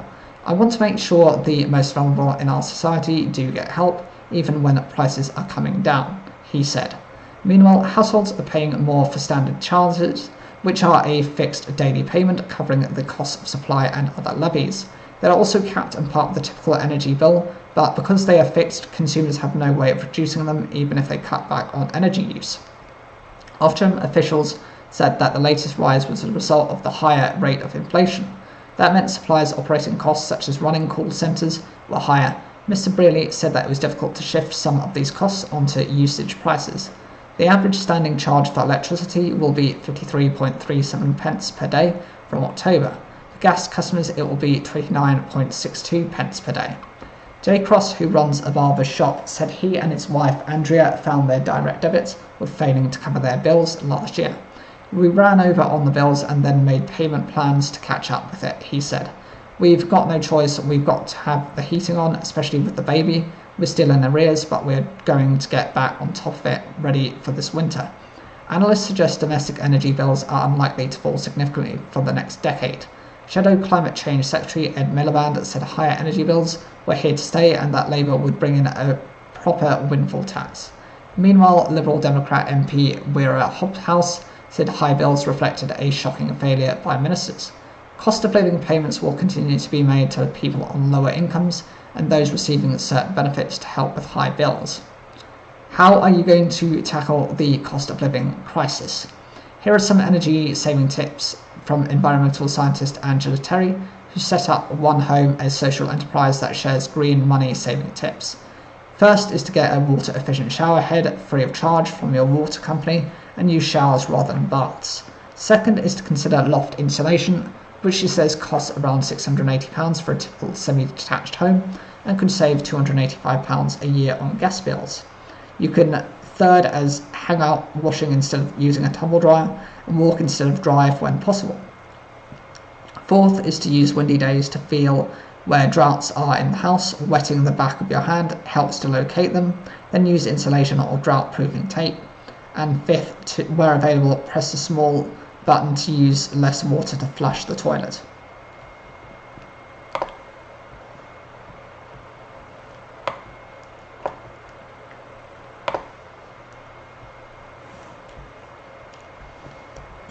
The US Federal Reserve Chairman has said the central bank will continue to raise interest rates if appropriate as inflation remains too high.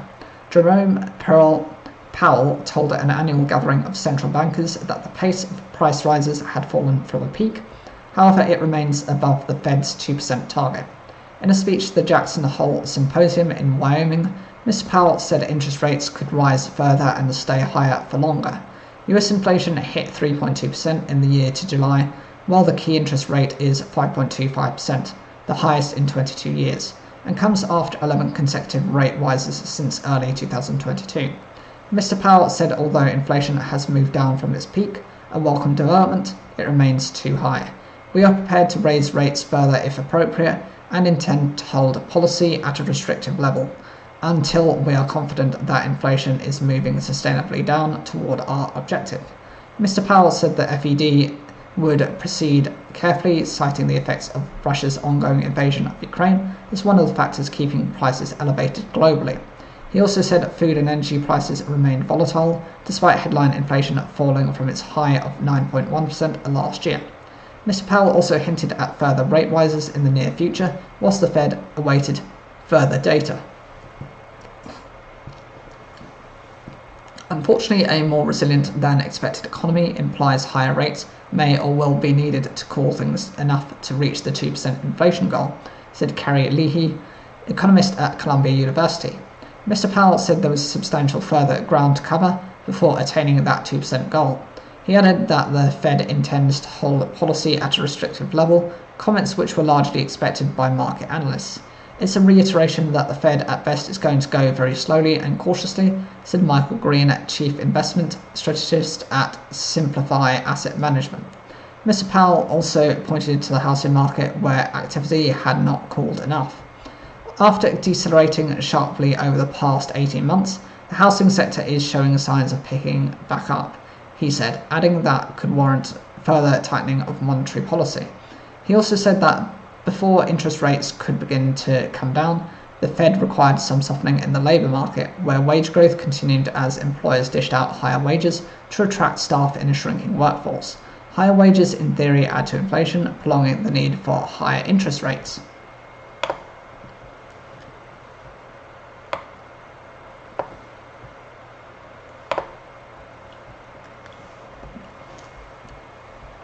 The private rental market will be investigated after the UK's Competition Authority found a significant minority of landlords may be violating tenants' rights. The Competition and Markets Authority, CMA, will focus on things such as sham licences, which makes evictions easier. The CMA will also examine possible discrimination, such as landlords who ban benefit claimants. It said it will take action if needed. The CMA has been gathering evidence on the private rental market since February as part of its wider annual review of housing in the UK. There is currently widespread concern about how well various aspects of the housing market are working. The CMA said in its report outlining numerous concerns it had heard about the private rental market. It will look into sham licenses where unsuitable tenancy contracts were offered to renters. For example, the CMA had heard some tenants were given a license to occupy a room when an assured tenancy was more suitable. A license to occupy gives the tenant fewer protections and makes it easier to evict them, and is often used for short-term rentals or lodgers. A landlord can terminate the license to occupy relatively quickly and without needing a court order. Assured tenancies offer a more stable agreement and longer notices of eviction, and the landlord would have to follow court routes to get possession of the property where necessary. but the CMA found that long-term tenants were being offered licences to occupy where they should have been offered assured tenancies. It said that the practice of offering unsuitable lettings agreements was an attempt to exclude tenants from the rights they ought to enjoy. This practice may affect the vulnerable and recent arrivals in the UK, such as overseas students, the CMA said. The CMA also mentioned that they had heard about activity that could constitute unlawful discrimination, including advertising rental properties as not available to housing benefit claimants. In July 2020, a judge ruled that blanket bans on renting properties to benefit claimants are unlawful and discriminatory, breaking the 2010 Equality Act on grounds of sex and disability. Landlords cannot ban people with children from properties as the ban was found to disproportionately affect women. The Scottish and UK governments are currently working together on the Renters Reform Bill, aimed at strengthening the law to ban landlords from excluding parents and people on benefits from renting homes. The CMA also said it found numerous complaints about zero deposit schemes, which free up tenants from needing to provide a lump sum upfront before renting. But several organisations reported that landlords did not communicate with tenants the costs associated with being part of the zero deposit scheme. The CMA heard that tenants often had to pay an annual or monthly renewal fee, which is non-refundable and often subject to increases, meaning that zero deposit schemes often end up costing more than a traditional security deposit scheme. A traditional security deposit means tenants must pay a lump sum up front before renting and is refunded at the end of the tenancy as long as there is no damage to the property and no outstanding rent. The CMA said the terms of many zero deposit schemes were not fair. The watchdog also heard that onerous conditions were being imposed on many tenants seeking to rent, including providing extensive evidence of assets as security in order to rent. It also found that often a guarantor was looped into a contract where one was not needed. A guarantor is a person who can be liable to pay the rent in case the tenant cannot. What are your renting rights? How much can my landlord increase the rent? It depends on your agreement, but rises must be fair, realistic and in line with local properties, and there's usually a month's notice. Can my landlord evict me? Landlords need to follow strict rules such as giving a written notice. Once the notice period ends, the landlord can start eviction proceedings through court. Can a landlord refuse people on benefits? No. DSS policies are unlawful discrimination, says Charity Shelter. Some councils have lists of private landlords who rent to tenants claiming benefits. The CMA also heard about issues surrounding retirement homes, saying that charges were imposed on elderly tenants when they leave or sell their retirement homes. It said these charges can be high and unpredictable, potentially limiting residents' choices and financial outcomes. Since February, the CMA has been engaging with the government's Levelling Up department and various consumer rights groups, including Citizens Advice, Disability Action, Homeless Charity Crisis UK, Justice for Tenants, the Joseph Rowntree Foundation and the Property Ombudsman. The spokesperson for the Department of Levelling Up said, "We look forward to engaging with the CMA throughout the course of their ongoing work investigating and tackling unfair practices." After hearing that landlords may not be upholding consumer rights, the CMA will now gather further evidence and decide in which specific cases it can enforce action or advise the government about improvements. It will now launch a full evidence gathering process and decide the best course of action before the end of the year. The watchdog also plans a deeper probe into the large amount of land controlled by property developers after it found evidence showing a significant number of problems in the housing supply sector. Under the Competition Act 1988, the CMA can impose penalties and has powers to enter a business premises with a warrant to aid its investigations.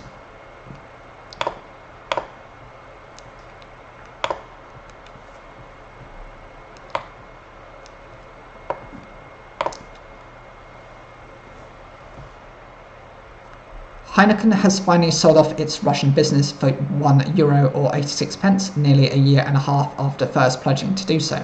The Dutch brewer said it will take a loss of €300 million on the division, which is being offloaded to Russia's Arnest, which makes aerosol cans. Many Western firms jettisoned their Russian operations when the country invaded Ukraine last February. Heineken's Dolf van der Brink said it took much longer than we had hoped. The chief executive and chairman added, "But this transaction secures the livelihoods of our employees and allows us to exit the country in a responsible manner. For €1, Arnest will buy 7 breweries and take on 1,800 workers, with guarantees to employ them for the next 3 years. The manufacture of the Amstel beer brand will be phased out over 6 months, joining Heineken Lager, which the company said was removed in 2022. Recent developments demonstrate the significant challenges faced by large manufacturing companies in exiting Russia, Mr. Van der Bank said. Last month, President Vladimir Putin seized Russian assets owned by Carlsberg and French yogurt maker Danone.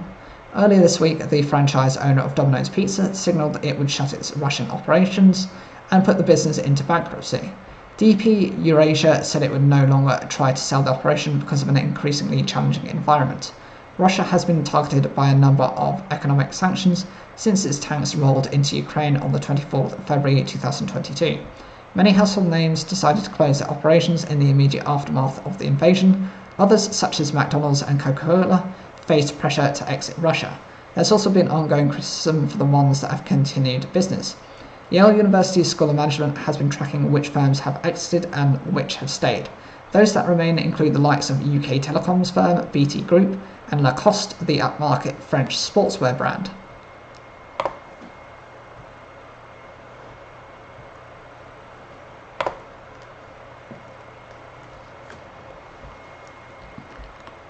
Efforts to salvage at least some branches of collapsed household retailer Wilko are still underway, despite a deadline for final orders to be submitted by Friday evening. The latest possible saviour is Canadian businessman Doug Putman, known for reviving music and games retailer HMV, but he faces an uphill battle as the BBC understands that his offer is unlikely to meet legal requirements. Wilko's collapse puts 12,500 jobs and 400 stores at risk. Administrator PwC is tasked with trying to look for a buyer for all or part of the business, as well as recovering as much money as possible for Wilko's creditors. Even if Mr. Putman's last-minute offer is successful, it is understood that it would not be expected to prevent the closure of the majority of Wilko's stores and the closure of its depots and head offices. His offer was first reported by The Times. The Canadian businessman's firm Sunrise Records bought HMV in 2019, which helped save some 1,500 jobs at the time and around 100 stores. Mr. Putman's family also owns Toys R Us in Canada. Earlier this week, PwC said it would be supporting Wilko staff through this distressing time. It said that in the immediate term, all stores remain open and continue to trade and that staff would continue to be paid. It added there were currently no plans to close any stores next week. Friday is the final day for offers to save the 90-year-old retail chain. A spokesperson for PwC said that they have been working relentlessly to secure a sale of the business and talks are continuing with a number of parties. PwC added, as administrators, we're intent on achieving the best outcome for everyone involved while preserving as many jobs as possible and adhering to our statutory duty to act in the best interests of the creditors as a whole. It would be inappropriate to comment on individual bidders or interested parties at this stage in the process. Wilko, well known for its affordable everyday items, has been struggling with sharp losses and a cash shortage after the collapse of Woolworths in 2008. Wilko, which is still family-run, stepped up to fill the gaps left on the high street, but the company has faced strong competition from rival chains like B&M, Poundland, The Range and Home Bargains, as the high cost of living has pushed shoppers to seek out bargains.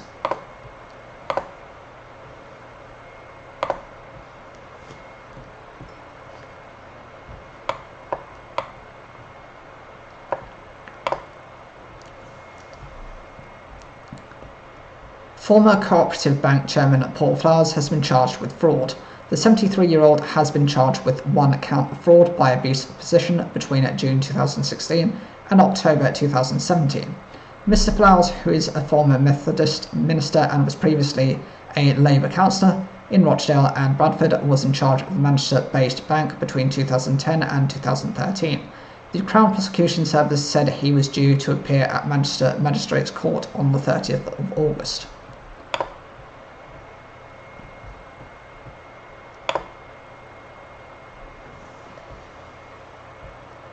The owner of OnlyFans, the online platform used by sex workers, musicians, celebrities and more, has been paid $338 million or £268.5 million in dividends. Its parent company, Phoenix International, says annual profits jumped to over $500 million. The platform says it now hosts more than 3 million creators, serving almost 240 million users or fans. UK-based Phoenix's sole shareholder, Leonid Radvinsky, has a personal fortune estimated at more than $2 billion. In accounts filed at the UK Corporate Registry, Companies House, the firm said more than $5.5 billion was spent on the OnlyFans platform in the year to the end of November 2022. That was up from $4.8 billion in 2021. The London-registered firm said pre-tax profits for the period reached $525 million, up from $432 million in the previous year.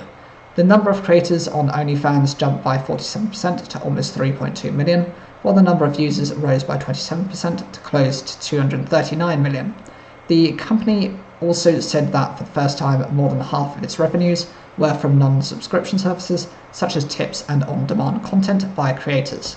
The firm said that it takes a fifth of the payments made on the site, with around 80% going to creators. OnlyFans recorded sustained growth and profitability, Phoenix said in the filing. This reflects both the platform growth in terms of number of content creators and fans, as well as growth in existing content creators' earnings, it added. Traffic soared for OnlyFans and other streaming sites during the coronavirus lockdowns as people were stuck in their homes. However, many of these platforms have seen the pandemic-era gains drop away after restrictions were lifted. OnlyFans was founded in 2016 by father and son team Guy and Tim Stokely. They sold the company to Ukrainian-American entrepreneur and porn site owner Mr. Radvinsky in 2018. Mr. Radvinsky had an estimated net worth of $2.1 billion, according to Forbes magazine.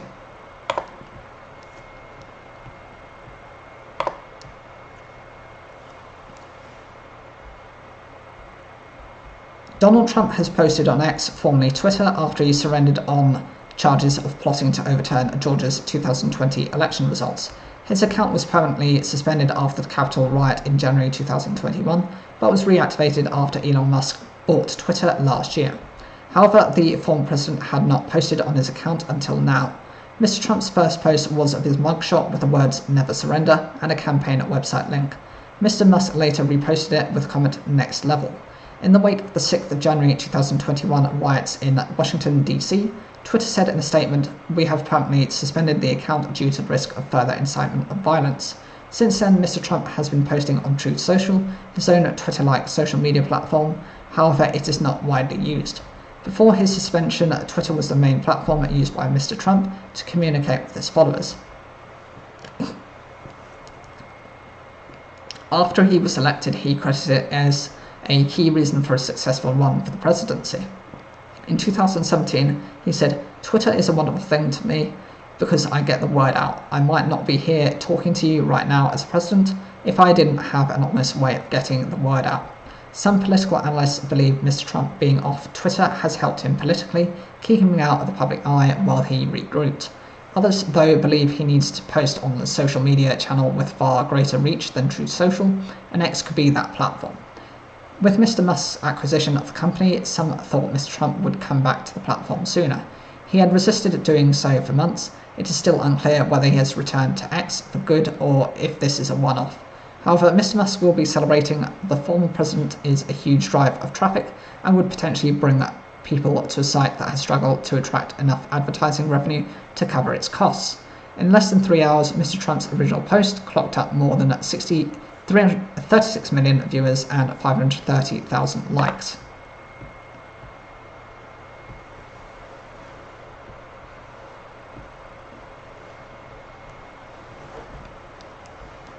The US Department of Justice DOJ has said it is suing Elon Musk's SpaceX, alleging the rocket firm discriminates against refugees and asylum seekers in its hiring practices.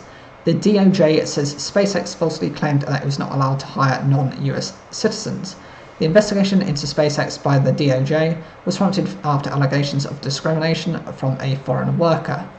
The DOJ alleged that SpaceX routinely discouraged asylees and refugees from applying and refused to hire or consider them because of their citizenship status from September 2018 to May 2022. An asylee is a person who has been granted asylum. They are authorized to work in the US, may apply for a social security card, may request permission to travel overseas, and can apply to bring family members to the country. Elon Musk's company said it was only allowed to hire citizens and green card holders because of export control laws, the DOJ said. However, the DOJ also said that this was not correct and that these laws do not mandate such restrictions. The jobs from which refugee and asylee applicants were allegedly excluded from were wide-ranging, from rocket engineering to dishwashing and cooking. The DOJ has asked SpaceX to look at providing back pay for those who were wrongly denied work because of this alleged discrimination. This lawsuit is not the first time one of Mr. Musk's companies has been accused of discriminatory behaviour. A group of former employees of the social media website formerly known as Twitter, now X, filed a lawsuit earlier this month, alleging that Mr. Musk engaged in gender, age and racial discrimination.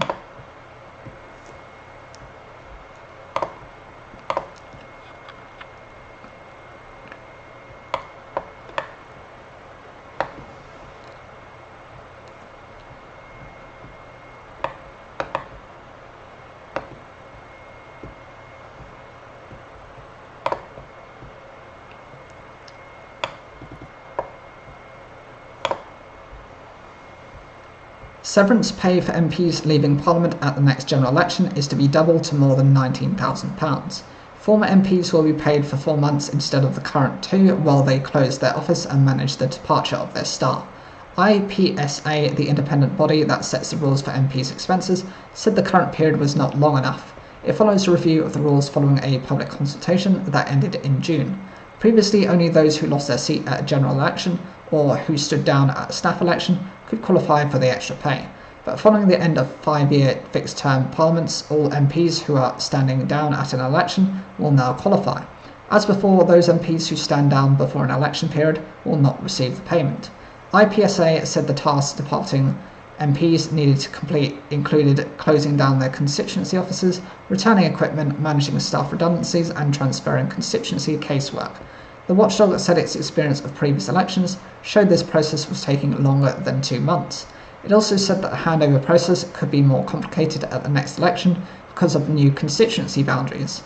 MPs are currently paid £86,584 a year. The severance payment will increase from 2 months net pay to 4, which on current salaries would mean an increase from around £9,878 to £19,756. MPs can claim separately from IPSA to cover the actual costs incurred during the handover process, such as salary and pensions costs for staff, office rent and closing down costs. In addition, MPs who lose their seat at a general election are also eligible for a separate redundancy payment known as a loss of office payment.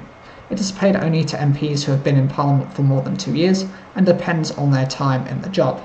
The average payment made after the last election in 2019 was £5,250. According to IPSA's 2021 accounts, the body paid out £1.28 million in severance payments and £827,600 in loss of office repayments after that election. More than 70 MPs have so far announced that they will not be standing for re-election, including Defence Secretary Ben Wallace and former Cabinet Ministers Dominic Raab, Matt Hancock and Sajid Javid. The new system does not need to be approved by Parliament, as IPSA has been granted the powers to set the rules itself. Conservative MP Bob Seeley said he was not particularly happy about the changes, adding, "I don't think people resigning should be getting a payout." Speaking on Talk TV, he added that while IPSA was an independent body, everyone is going to blame us for it. It really winds me up, frankly, he told the channel.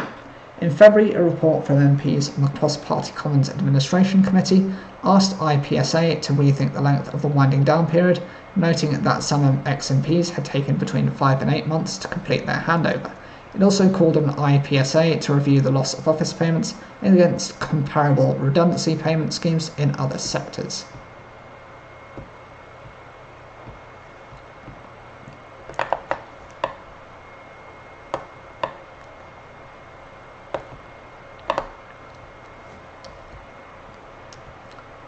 "30 families are starting legal action against the government, care homes and several hospitals in England over the deaths of their relatives in the early days of the COVID pandemic.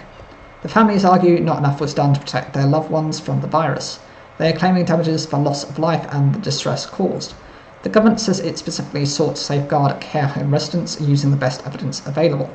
The legal claims focus on the decision in March 2020 to rapidly discharge hospital patients into care homes without testing or a requirement for them to isolate. The cases follow a 2022 High Court judgment that ruled the policy was unlawful, as it failed to take into account the risk to elderly and vulnerable care home residents of asymptomatic transmission of the virus. Between early March and early June 2020, nearly 20,000 care home residents in England and Wales died with COVID-19. That's about a third of all care home deaths during that period. The government said at the time it had tried to put a protective ring around care home residents. One of the cases is being brought by Liz Uyghur, whose 95-year-old mother, Margaret, tested positive for the virus in her care home in May 2020 and died later in hospital. What was happening in the management of those care homes? What advice were they having? Liz asks. It goes back to the government.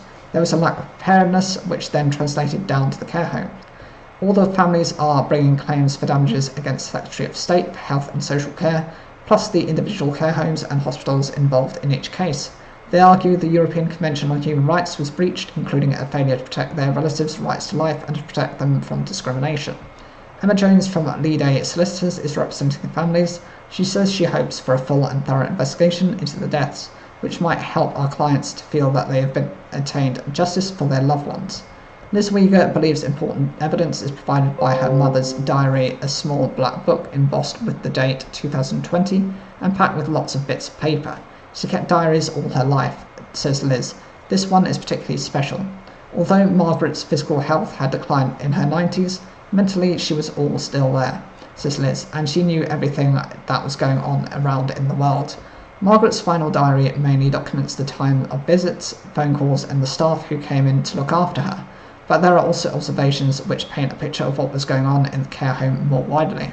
Her daughter feels it provides a timeline which shows the care system under huge pressure in the early weeks of the pandemic. On the 3rd of March 2020, the government set out its coronavirus action plan, which the then Prime Minister Boris Johnson telling people our country remains extremely well prepared. It is also the day that experts on the Scientific Advisory Group on Emergencies, also known as SAGE, talk about care homes for the first time. It is their 12th meeting. The minutes mention the difficulty of introducing social distancing in residential settings. Meanwhile, Margaret has other matters on her mind. She writes she is feeling well, but the staff situation is bad. In the days that follow the virus takes hold in the UK, most of the focus is on the NHS. Care providers supporting vulnerable elderly and disabled clients warn they do not have enough personal protection equipment or PPE, such as masks and gloves. They are also calling for testing and clearer, quicker government guidance. On the 17th of March, the NHS tells hospitals to rapidly discharge patients where possible, including into care homes. There is no requirement for testing or isolation. Margaret's family say they were later told that some hospital patients had ended up in their care home. On the 23rd of March, the whole country goes into lockdown. Over the weeks, Margaret jots down in her diary what she sees. It ranges from a note about the lack of potatoes for her dinner to the do not attempt resuscitation DNAR form she is asked to sign, with the doctor on the phone and the matron in her room. Initially she signs it, but then asks for things to be put back as they were. It would later be claimed that some care home residents in England had bans on resuscitation placed on them without discussion. By early to mid-April, deaths from COVID in care homes reached a peak.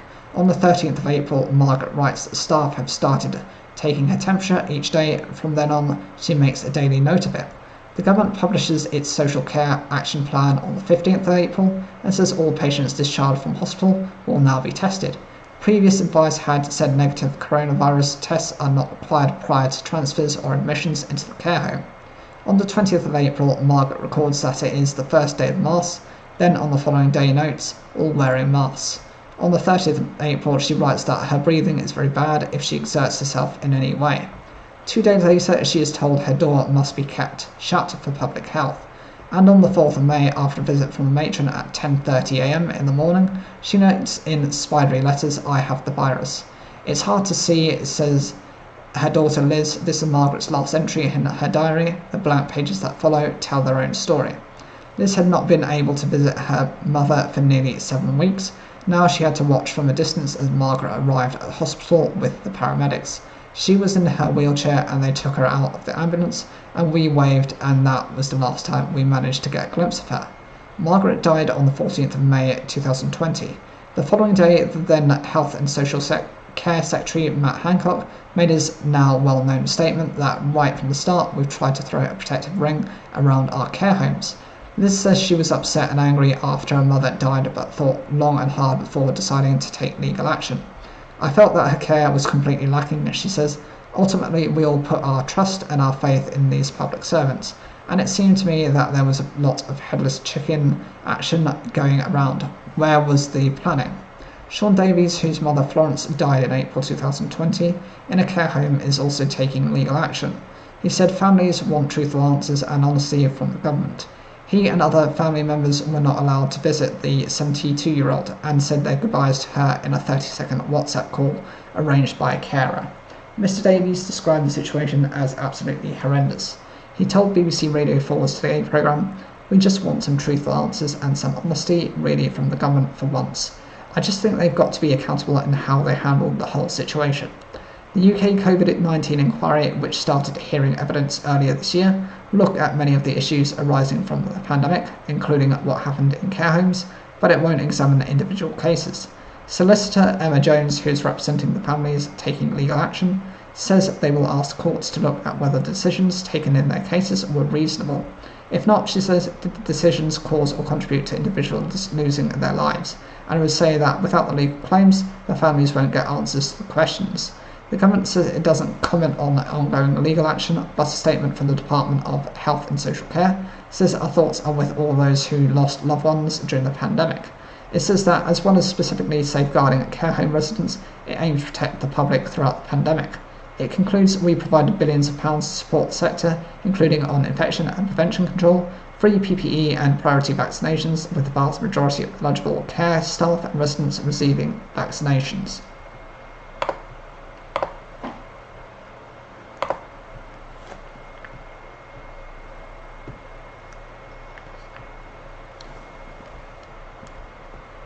Rishi Sunak has warned the UK's asylum system is facing unsustainable pressure after the cost almost doubled in a year to nearly £4 billion. The Prime Minister, who has made stopping small boats one of his top five priorities, said the cost was unacceptable.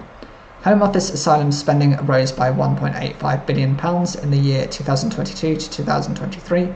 Labour said the record high asylum backlog pointed to disastrous handling by Mr Sunak. According to Home Office figures, 19,382 people had crossed the Channel on small boats by the 24th of August this year. But small boat crossings in the first 6 months of 2023 were 10% down on the same period last year. That is the first time that has happened since the small boats crisis has emerged, Mr Sunak told reporters. That shows that the plan is working. According to government statistics, the total cost of the asylum system to the taxpayer in 2022 to 2023 was £3.97 billion, up from £2.12 billion in 2021 to 2022. Only a decade ago, that figure was £500.2 million. Statistics also show 80% of asylum seekers are waiting longer than 6 months for an initial decision. Earlier, the Prime Minister told the Daily Express the best way to relieve the unsustainable pressure on our asylum system and an unacceptable cost to the taxpayer is to stop the boats in the first place. That's why we are focused on our plan to break the business model of the people smugglers, facilitating these journeys, including working with international partners upstream to disrupt their efforts, stepping up joint work with the French to help reduce crossings and tackling the asylum backlog. Overall, a total of 175,457 people were waiting for an initial decision on an asylum application in the UK at the end of June 2023, the highest figure since records began in 2010. It was also up 44% from 122,213 for the same period last year. Of these, 139,961 had been waiting longer than 6 months for an initial decision, up 57% year-on-year from 89,231 and another record high. Labour said that the backlog amounted to a disastrous record for Mr Sunak and Home Secretary Suella Braverman, while campaigners called for asylum claims to be processed more efficiently. The Home Office said the government was on track to clear the legacy backlog by the end of the year, and added that progress has been made since June. Mr Sunak said we've already reduced the legacy backlog by over 28,000, nearly a third, since the start of December, and we remain on track to meet our targets. But we know there is more to do to make sure asylum seekers do not spend months or years living in the UK, at vast expense to the taxpayer, waiting for a decision. Peter Walsh, senior researcher at the Migration Observatory at the University of Oxford, said it was becoming harder to see how government could achieve its pledge to eliminate the legacy backlog of older claims by the end of the year, as the rate of decision-making would have to be more than double. An asylum seeker is a person who flees their home country, enters another country and applies for the right to international protection and to stay in that country. In the UK, asylum seekers are not allowed to work and must rely on state support. Housing is provided, but asylum seekers cannot choose where it is. Small boat arrivals account for 45% of the total number of people claiming asylum in the UK.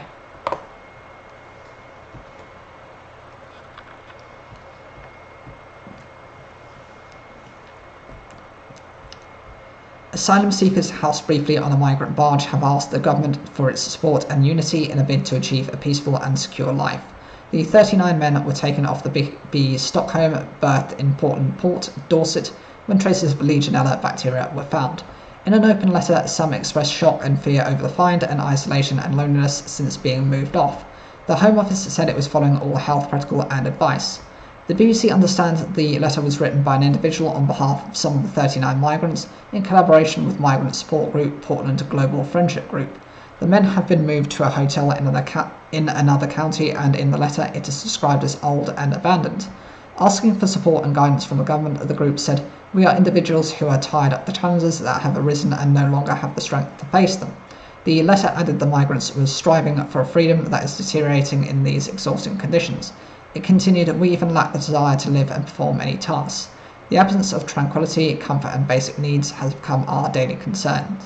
The letter also claimed while the migrants were on board the BB Stockholm, in a tragic accident, one of the asylum seekers attempted suicide, but we acted promptly and prevented this unfortunate event.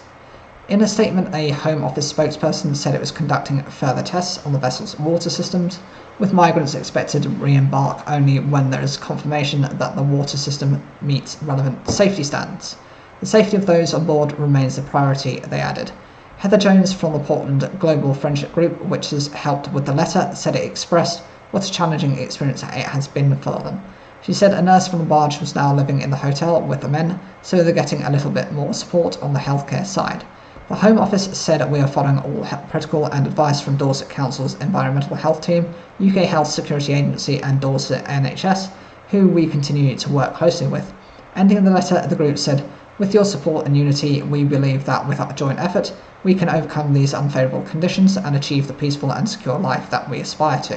The barge is part of the government's plan to cut the costs of housing asylum seekers and deter dangerous channel crossings by migrants. It previously said there were currently about 51,000 asylum seekers in hotels across the UK, having gone up by 3,000 since the end of March, costing the taxpayer about £6 million per day. Ministers intend to house about 500 men on the vessel while they await the outcome of asylum applications. The 222-room, 3-storey barge, chartered by the government for 18 months, arrived at the port in July. The barge was previously used to accommodate homeless people and asylum seekers in Germany and the Netherlands. The Home Office previously said using vessels as alternative accommodation, like other European neighbours are already doing, will be better value for British taxpayers and more manageable for communities than costly hotels. However, human rights group Amnesty International compared the BB Stockholm to prison halts from the Victorian era, saying it was an utterly shameful way to house people who fled terror, conflict and persecution.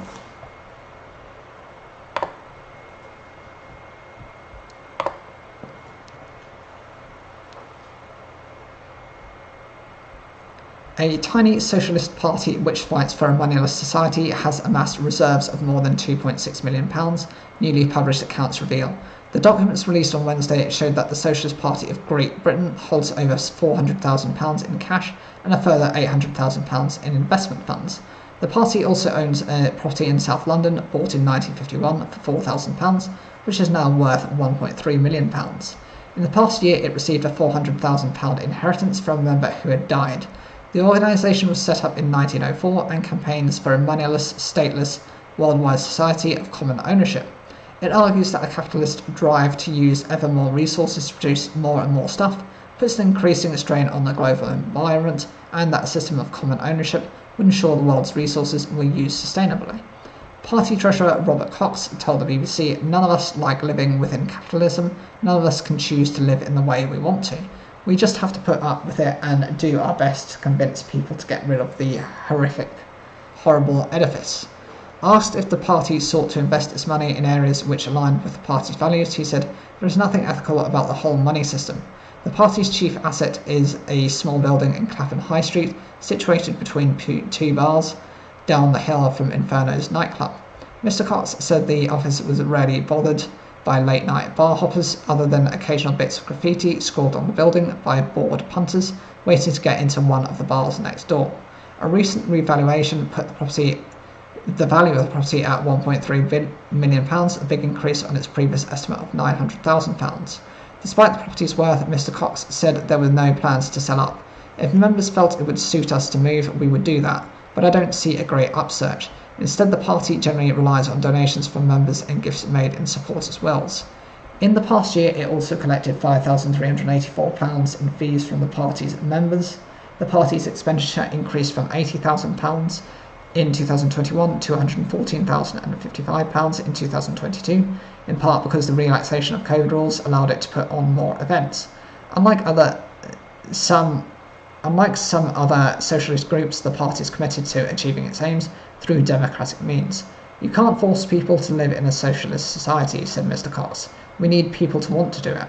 At the last general election, the party fielded 2 candidates, securing a total of 157 votes, and intends to stand in an election expected next year.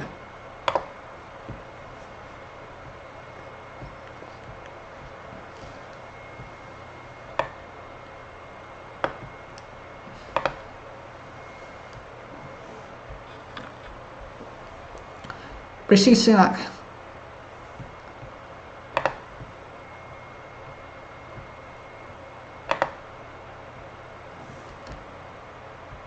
Scotland's biggest council union is planning strikes that could close schools across the country next month. Unison members have backed action in 24 of the 32 council areas after rejecting an average pay increase of 5.5%. The strikes will involve catering, cleaning, pupil support, administration and janitorial staff in schools and early years centres. Unison Scotland convener Lillian Mater said workers had been put in an untenable position by COSLA. The union later confirmed the action will take place in every local authority, with the exception of Mid Lothian, Falkirk, Scottish Borders, Argyll and Bute, North Lanarkshire, East Lothian, West Lothian and East Ayrshire. Glasgow, Edinburgh, Aberdeen and Dundee will be among the areas affected. No dates have been confirmed yet, but Unison's local government committee will meet next week to prepare for the strikes.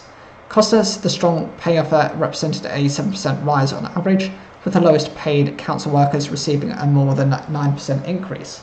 The 2 other largest councils unions, GMB and Unite, also have mandates for action in several parts of the country. Council leaders have agreed to hold a special meeting to discuss whether the pay offer could be improved to try to settle the dispute. Ms Mason said Unison had received the strongest ever strike mandate from local government workers. The 8 local authorities were no action will be taken, all overwhelmingly backed the strikes, but fell short of the required 50% turnout. She accused COSLA of delaying tactics over pay negotiations, but said the union would be open to further talks. "The last thing we want to do is disrupt children's education," she told BBC Radio Scotland's Drive Time. "We've been placed with no option." The Scottish Government's public sector pay policy makes no reference to inflation, makes no reference to the cost of living crisis that members are facing, and for years members have been undervalued and underpaid. There is now the risk of widespread school closures because of strikes for the second time in a year. If staff, including janitors, are on strike, it may be impossible to open school buildings. Unison and the 2 other unions hope the mere threat of strikes will be enough to lead to a better pay offer. The question is whether councils can afford a better pay offer without more cash from the Scottish Government to help. Some council leaders believe more government money is needed. Last year, a strike over council pay led to the rubbish piling up in the city centres. The Scottish Government helped fund a new pay offer to end the dispute. The unions believe this could have happened earlier. Will a solution be found in time for this year? Councillor Katie Hagman, COSLA Resources spokeswoman, said a special leaders meeting had been called to find a swift resolution to strike action. COSLA leaders are confident this is a strong offer, she told BBC Scotland News. However, they recognise that the unions have rejected this, so we have to absolutely listen to those concerns and respect the outcome of any ballot. She said the Scottish Government had previously given Costa additional funds to boost the pay offer, and that discussions over funding were ongoing. GMB Scotland last week confirmed its members in 10 Scottish councils would go on strike on the 13th and 14th of September. The areas affected are Aberdeen, Clackmannanshire, Comharn, Nan Elan, Seir, Dundee, East Dunbartonshire, Falkirk, Glasgow, Orkney, Renfrewshire and South Ayrshire. Unite members in 10 local authorities also voted to strike over pay after the summer break, but it has yet to announce dates. The 10 areas are Argyll and Bute, Clackmannanshire, Comharn, Nan Elan, Seir, Dundee, East Dunbartonshire, East Renfrewshire, Fife, Glasgow City, Inverclyde and Orkney.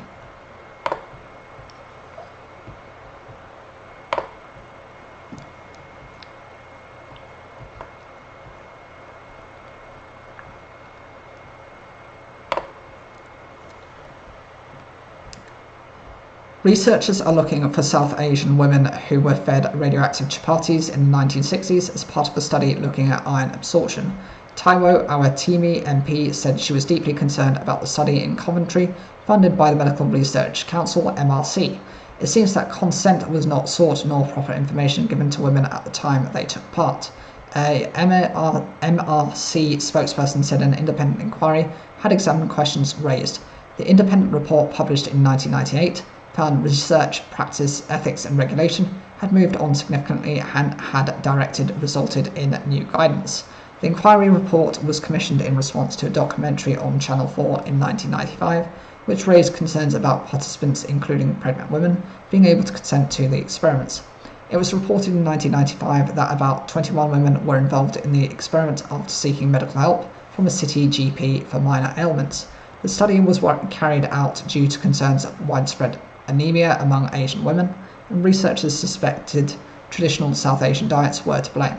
Chapatis containing iron 59, an iron isotope with a gamma beta emitter, were delivered to participants' homes. They would later be invited to a research facility in Oxfordshire to have their radiation levels assessed. It was reported that the MRC said the study proved that Asian women should take extra iron because the iron in the flour was insoluble. In a post on X, formerly known as Twitter, Miss Awatimi, MP for Coventry North West, said there continued to be deep worry among the South Asian community in the city. She said a University of Warwick researcher was now seeking to identify women affected, adding she was deeply disturbed they may have been targeted for research in 1969 without being able to give informed consent. I'll be calling for a debate on this as soon as possible after Parliament returns in September, she said, adding it had seemed no follow-up morbidity study had been performed to look at the long-term medical effects. Ms Awatimi added it would be followed by a full statutory inquiry into why the recommendation of the MRC report to identify the women affected was never followed up. In a statement posted online on Wednesday, the MRC said it remained committed to the highest standards, including commitment to engagement, openness and transparency. The issues were considered following the broadcast of the documentary in 1995, and an independent inquiry was established at that time to examine the questions raised.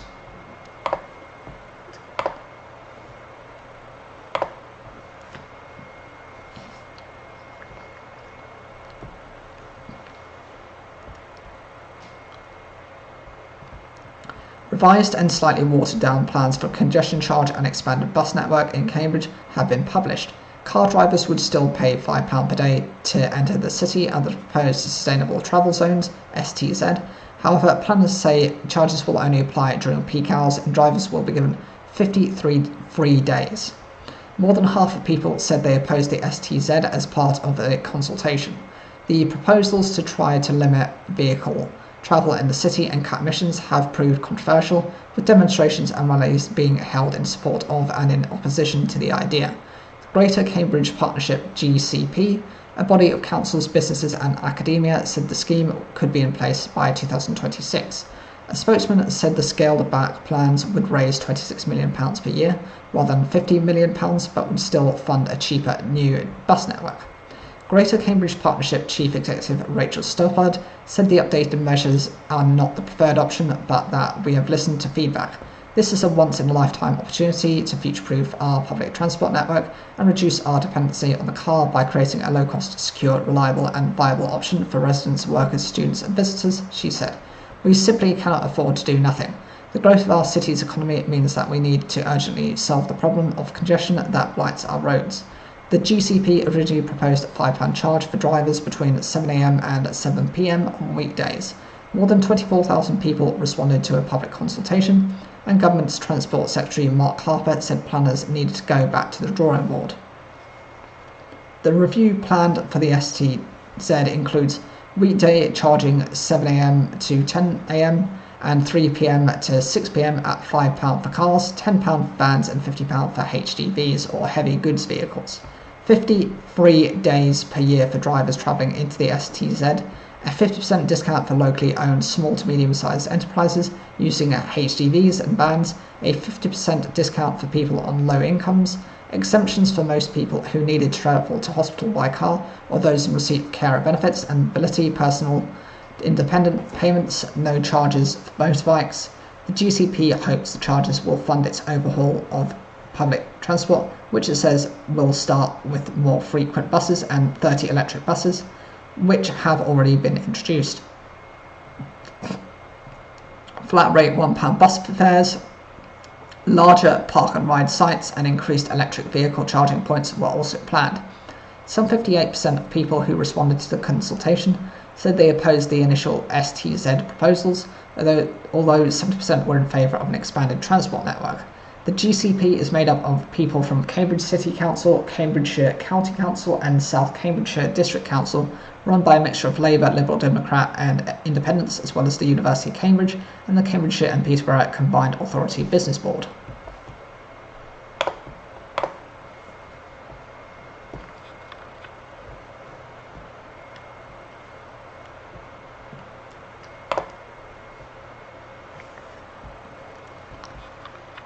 Not much usually happens at Stormont in August or ever, come to think of it. In the good old days, this was reassessed when Assembly members took their summer holidays.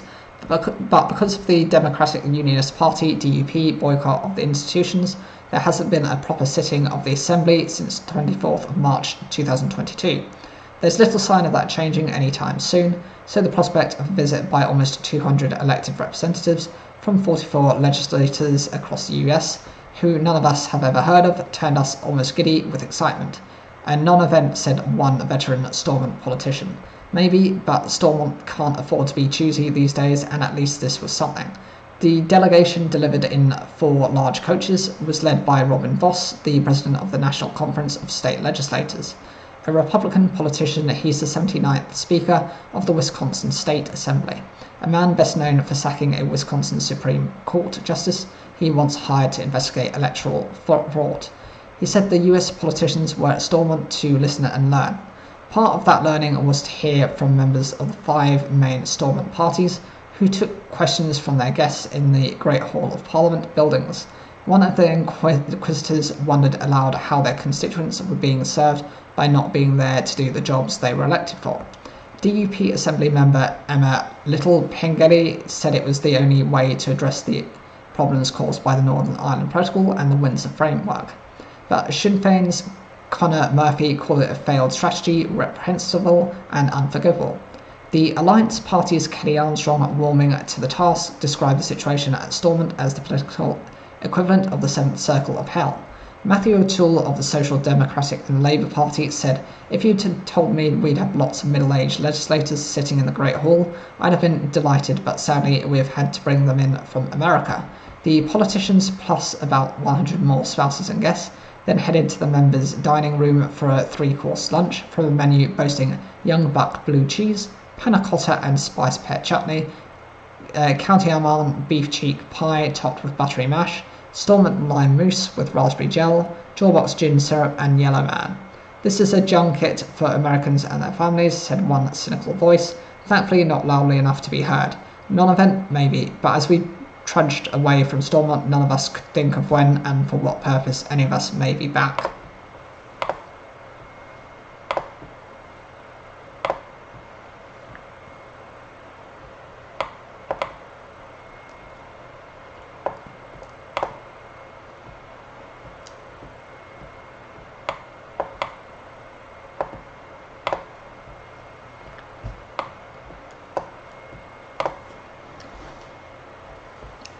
Singer Liam Payne has cancelled his forthcoming tour after suffering a serious kidney infection. The One Direction star has pulled out of performances in South America after being taken to hospital.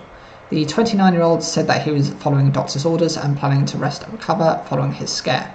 He apologised to fans who had bought tickets and said he hoped to reschedule the live dates. In a statement posted on Instagram on Friday, Payne said, "It's with a heavy heart I have to tell you that we have no other choice but to postpone my upcoming tour of South America. Over the past week, I've been in hospital with a serious kidney infection. It's something I wouldn't wish on anyone, and doctor's orders are that I now need to rest and recover." He continued, "I was beyond excited to come play for you guys. To all of you who have bought tickets, I'm so sorry.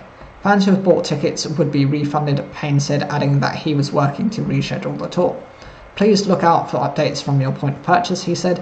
"Thanks as always for the love and support, and look forward to seeing you soon." In an accompanying video addressing fans, Payne told fans, "This really is the last news I want to be telling you. We started rehearsals and I've been advised that now is really not the right time to be travelling on the road while I recover from this. I've got the best people around me at home trying to help me recover as we speak." Payne joined One Direction in 2010 when he was put together with Harry Styles, Niall Horan, Zayn Malik and Louis Tomlinson on ITV talent show The X Factor. The group went on to score hits with Best Song Ever, What Makes You Beautiful, Kiss You, Steal My Girl and Live While We're Young. After going on hiatus in 2015, Payne launched a solo career and enjoyed chart success with Strip That Down, Get Low, Familiar featuring J Balvin and For You with Rita Ora. Payne has been due to play dates in Peru, Chile, Brazil, Argentina, Mexico and Colombia on the tour.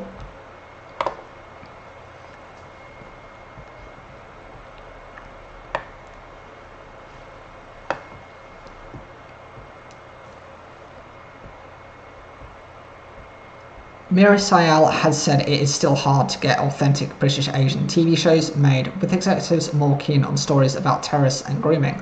The comedian, actress and writer said it was weirdly easier to tell Alice stories when she started in the 1990s. She made her name writing 1993 film Bargee on the Beach and as part of sketch show Goodness Gracious Me. While there's been improvements in on-screen representation, she's worried it's just window dressing, she said.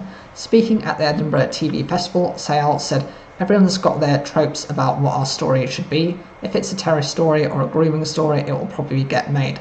It's much more difficult to get those horizontal, quirky, off-kilter stories made that only actually people that have lived that experience can tell." Sayal has spoken about wanting to write stories about disappointed women like those she grew up around. Sayal recalled how the media and comedy scenes opened up to different ideas in the 1990s, saying a film floor executive agreed to an idea for Bargee on the Beach within about 15 minutes, which is incredible. "I think there was a sort of openness and a kind of hunger to go. We know that we haven't even tapped the reservoir of stories here until I hit the industry at that time. So the first few years were probably easier than it is now." While the TV industry now says it is seeking new ideas, many good stories were being lost, she added. "This is the thing that makes me so sad and frustrated. Everyone's looking for the next new thing and new voice. We're here. We haven't tapped the surface of the stories that we have.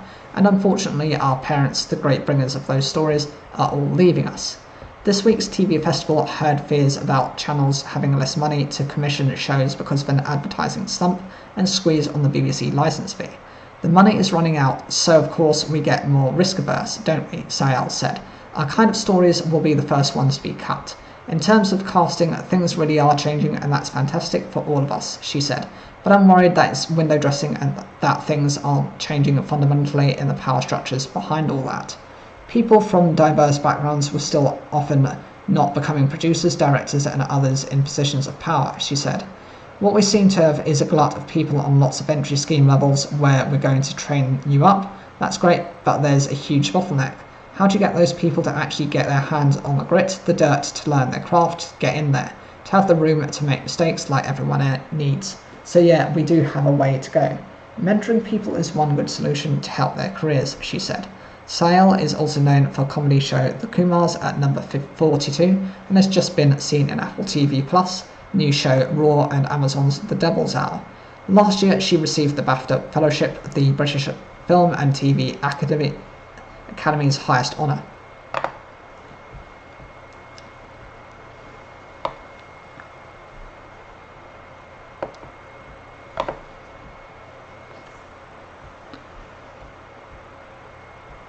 Warner Bros. Has delayed the planned November release of its big-budget Dune sequel until March 2024. A spokesperson said the movie would not be released whilst the Hollywood actors' strike was ongoing because of its stars cannot promote the movie. Dune Part 2, starring Timothée Chalamet and Zendaya, was one of the most anticipated films of 2023. The new release date means the movie is now out of contention for awards season early next year. Dune Part 2 is a sci-fi sequel based on Frank Herbert's 1965 novel about the adventures of mythic hero named Paul Atreides. Alongside Chalamet and Zendaya, the franchise also stars Rebecca Ferguson, Josh Brolin and Stellan Skarsgård.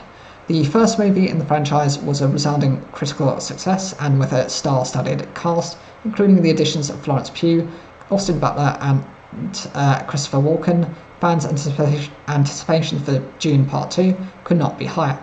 But Warner Bros. Have said, with the stars currently striking and currently unavailable to promote the film, it is reluctant to release it as scheduled for fear of missing out on financial gains. Since the strikes began, there have been a number of lackluster opening weekends for movies because of the promotional ban. Warner Bros. Superhero movie Blue Beetle opened with $25 million or £19.8 million, a relatively low figure the studio will be eager not to repeat given the large-scale investment in Dune.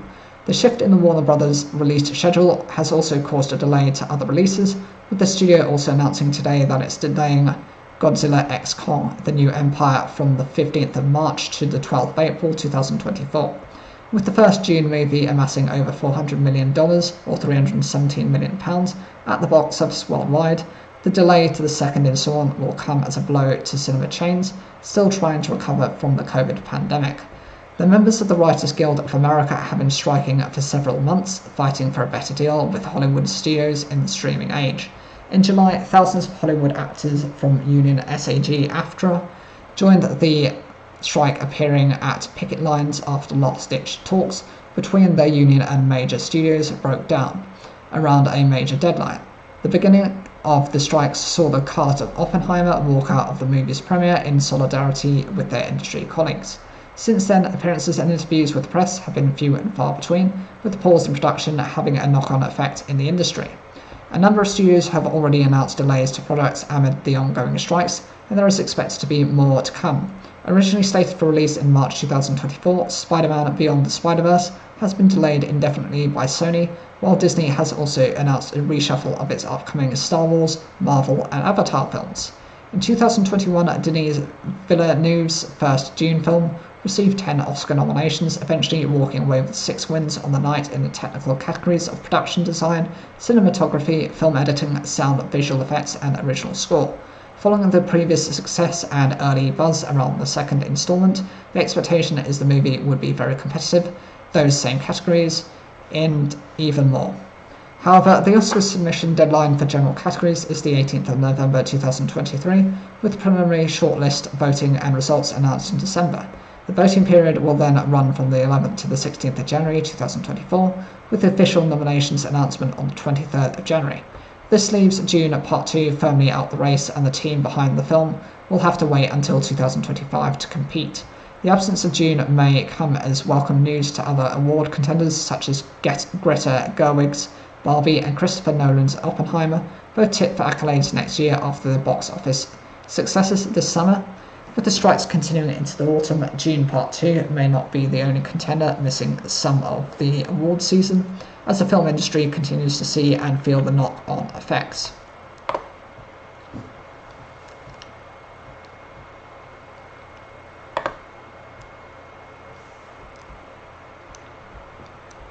It was not the way Alain Villeneuve had expected to make his debut at the BBC Proms. The 25-year-old who won the 2021 Leeds Piano competition got a call in early August asking if he could step in for Benjamin Grosvenor, who had been taken ill. One rehearsal later, he was playing Rachmaninoff's famous Second Piano Concerto to a sold-out Albert Hall. Filmed by the BBC, footage shows his hands trembling as he lay them across the keyboard and prepares to play. I wasn't expecting this 2 days ago, Villeneuve told BBC Radio 3's Petra Trelawney immediately after the concert, but added it was really thrilling and really great to be here. The concert was to be broadcast on BBC4 on Friday at 7 p.m. British Standard Time. His performance was part of a concert by John Wilson's Sinfonia that also included Lily Boulenger's tone poem Don Martin de Printemps and Walton's First Symphony. Despite its nerves, the Kazakhstan-born pianist's Proms debut received glowing reviews. Bespinov reeled off the concerto as if he was to the manner born, wrote The Guardian's Martin Kettle, praising his sparkling technique, rhythmic control and dynamic range. He was hugely impressive, agreed Rebecca Franks in The Times, praising a high-stakes electrifying performance that marked the youngster out as a name to follow. Rachmaninoff's concerto is one of the most recognizable pieces in the classical canon, which has appeared in films such as Brief Encounter and 7-Year Itch. It also appeared the melody of Eric Carmen's soft rock ballad, All By Myself, memorably covered by Celine Dion and featured in the first Bridget Jones movie. But the Proms performance added new shades to a familiar piece, said Jessica Duchin in the I paper. Wilson and Bespinov ditched sugar for heroism and sentiment for noble eloquence, and the utter glory of that heady, vibrant string sound could melt anything that remains of the polar ice caps, she wrote. Duchin also wrote appreciatively of Besenbayev's encore and ear-bogging transcription of the infernal dance from Stravinsky's ballet The Firebird. Later, the pianist, who has recently accepted the 2 Radio 3's New Generation talent development scheme, recalled how he had ended up at the Royal Albert Hall. It was just a snap decision I had to make, he said. I remember I got the phone call and I said, okay, fine, let's go for it. And then I got another phone call to warn me that it's televised, so that was quite the Friday morning. I was in the rehearsal 2 hours later, asked if he'd had other plans for the weekend. He replied, yes, I was going to cook myself a nice dinner and listen to Ben Grosvenor on the radio.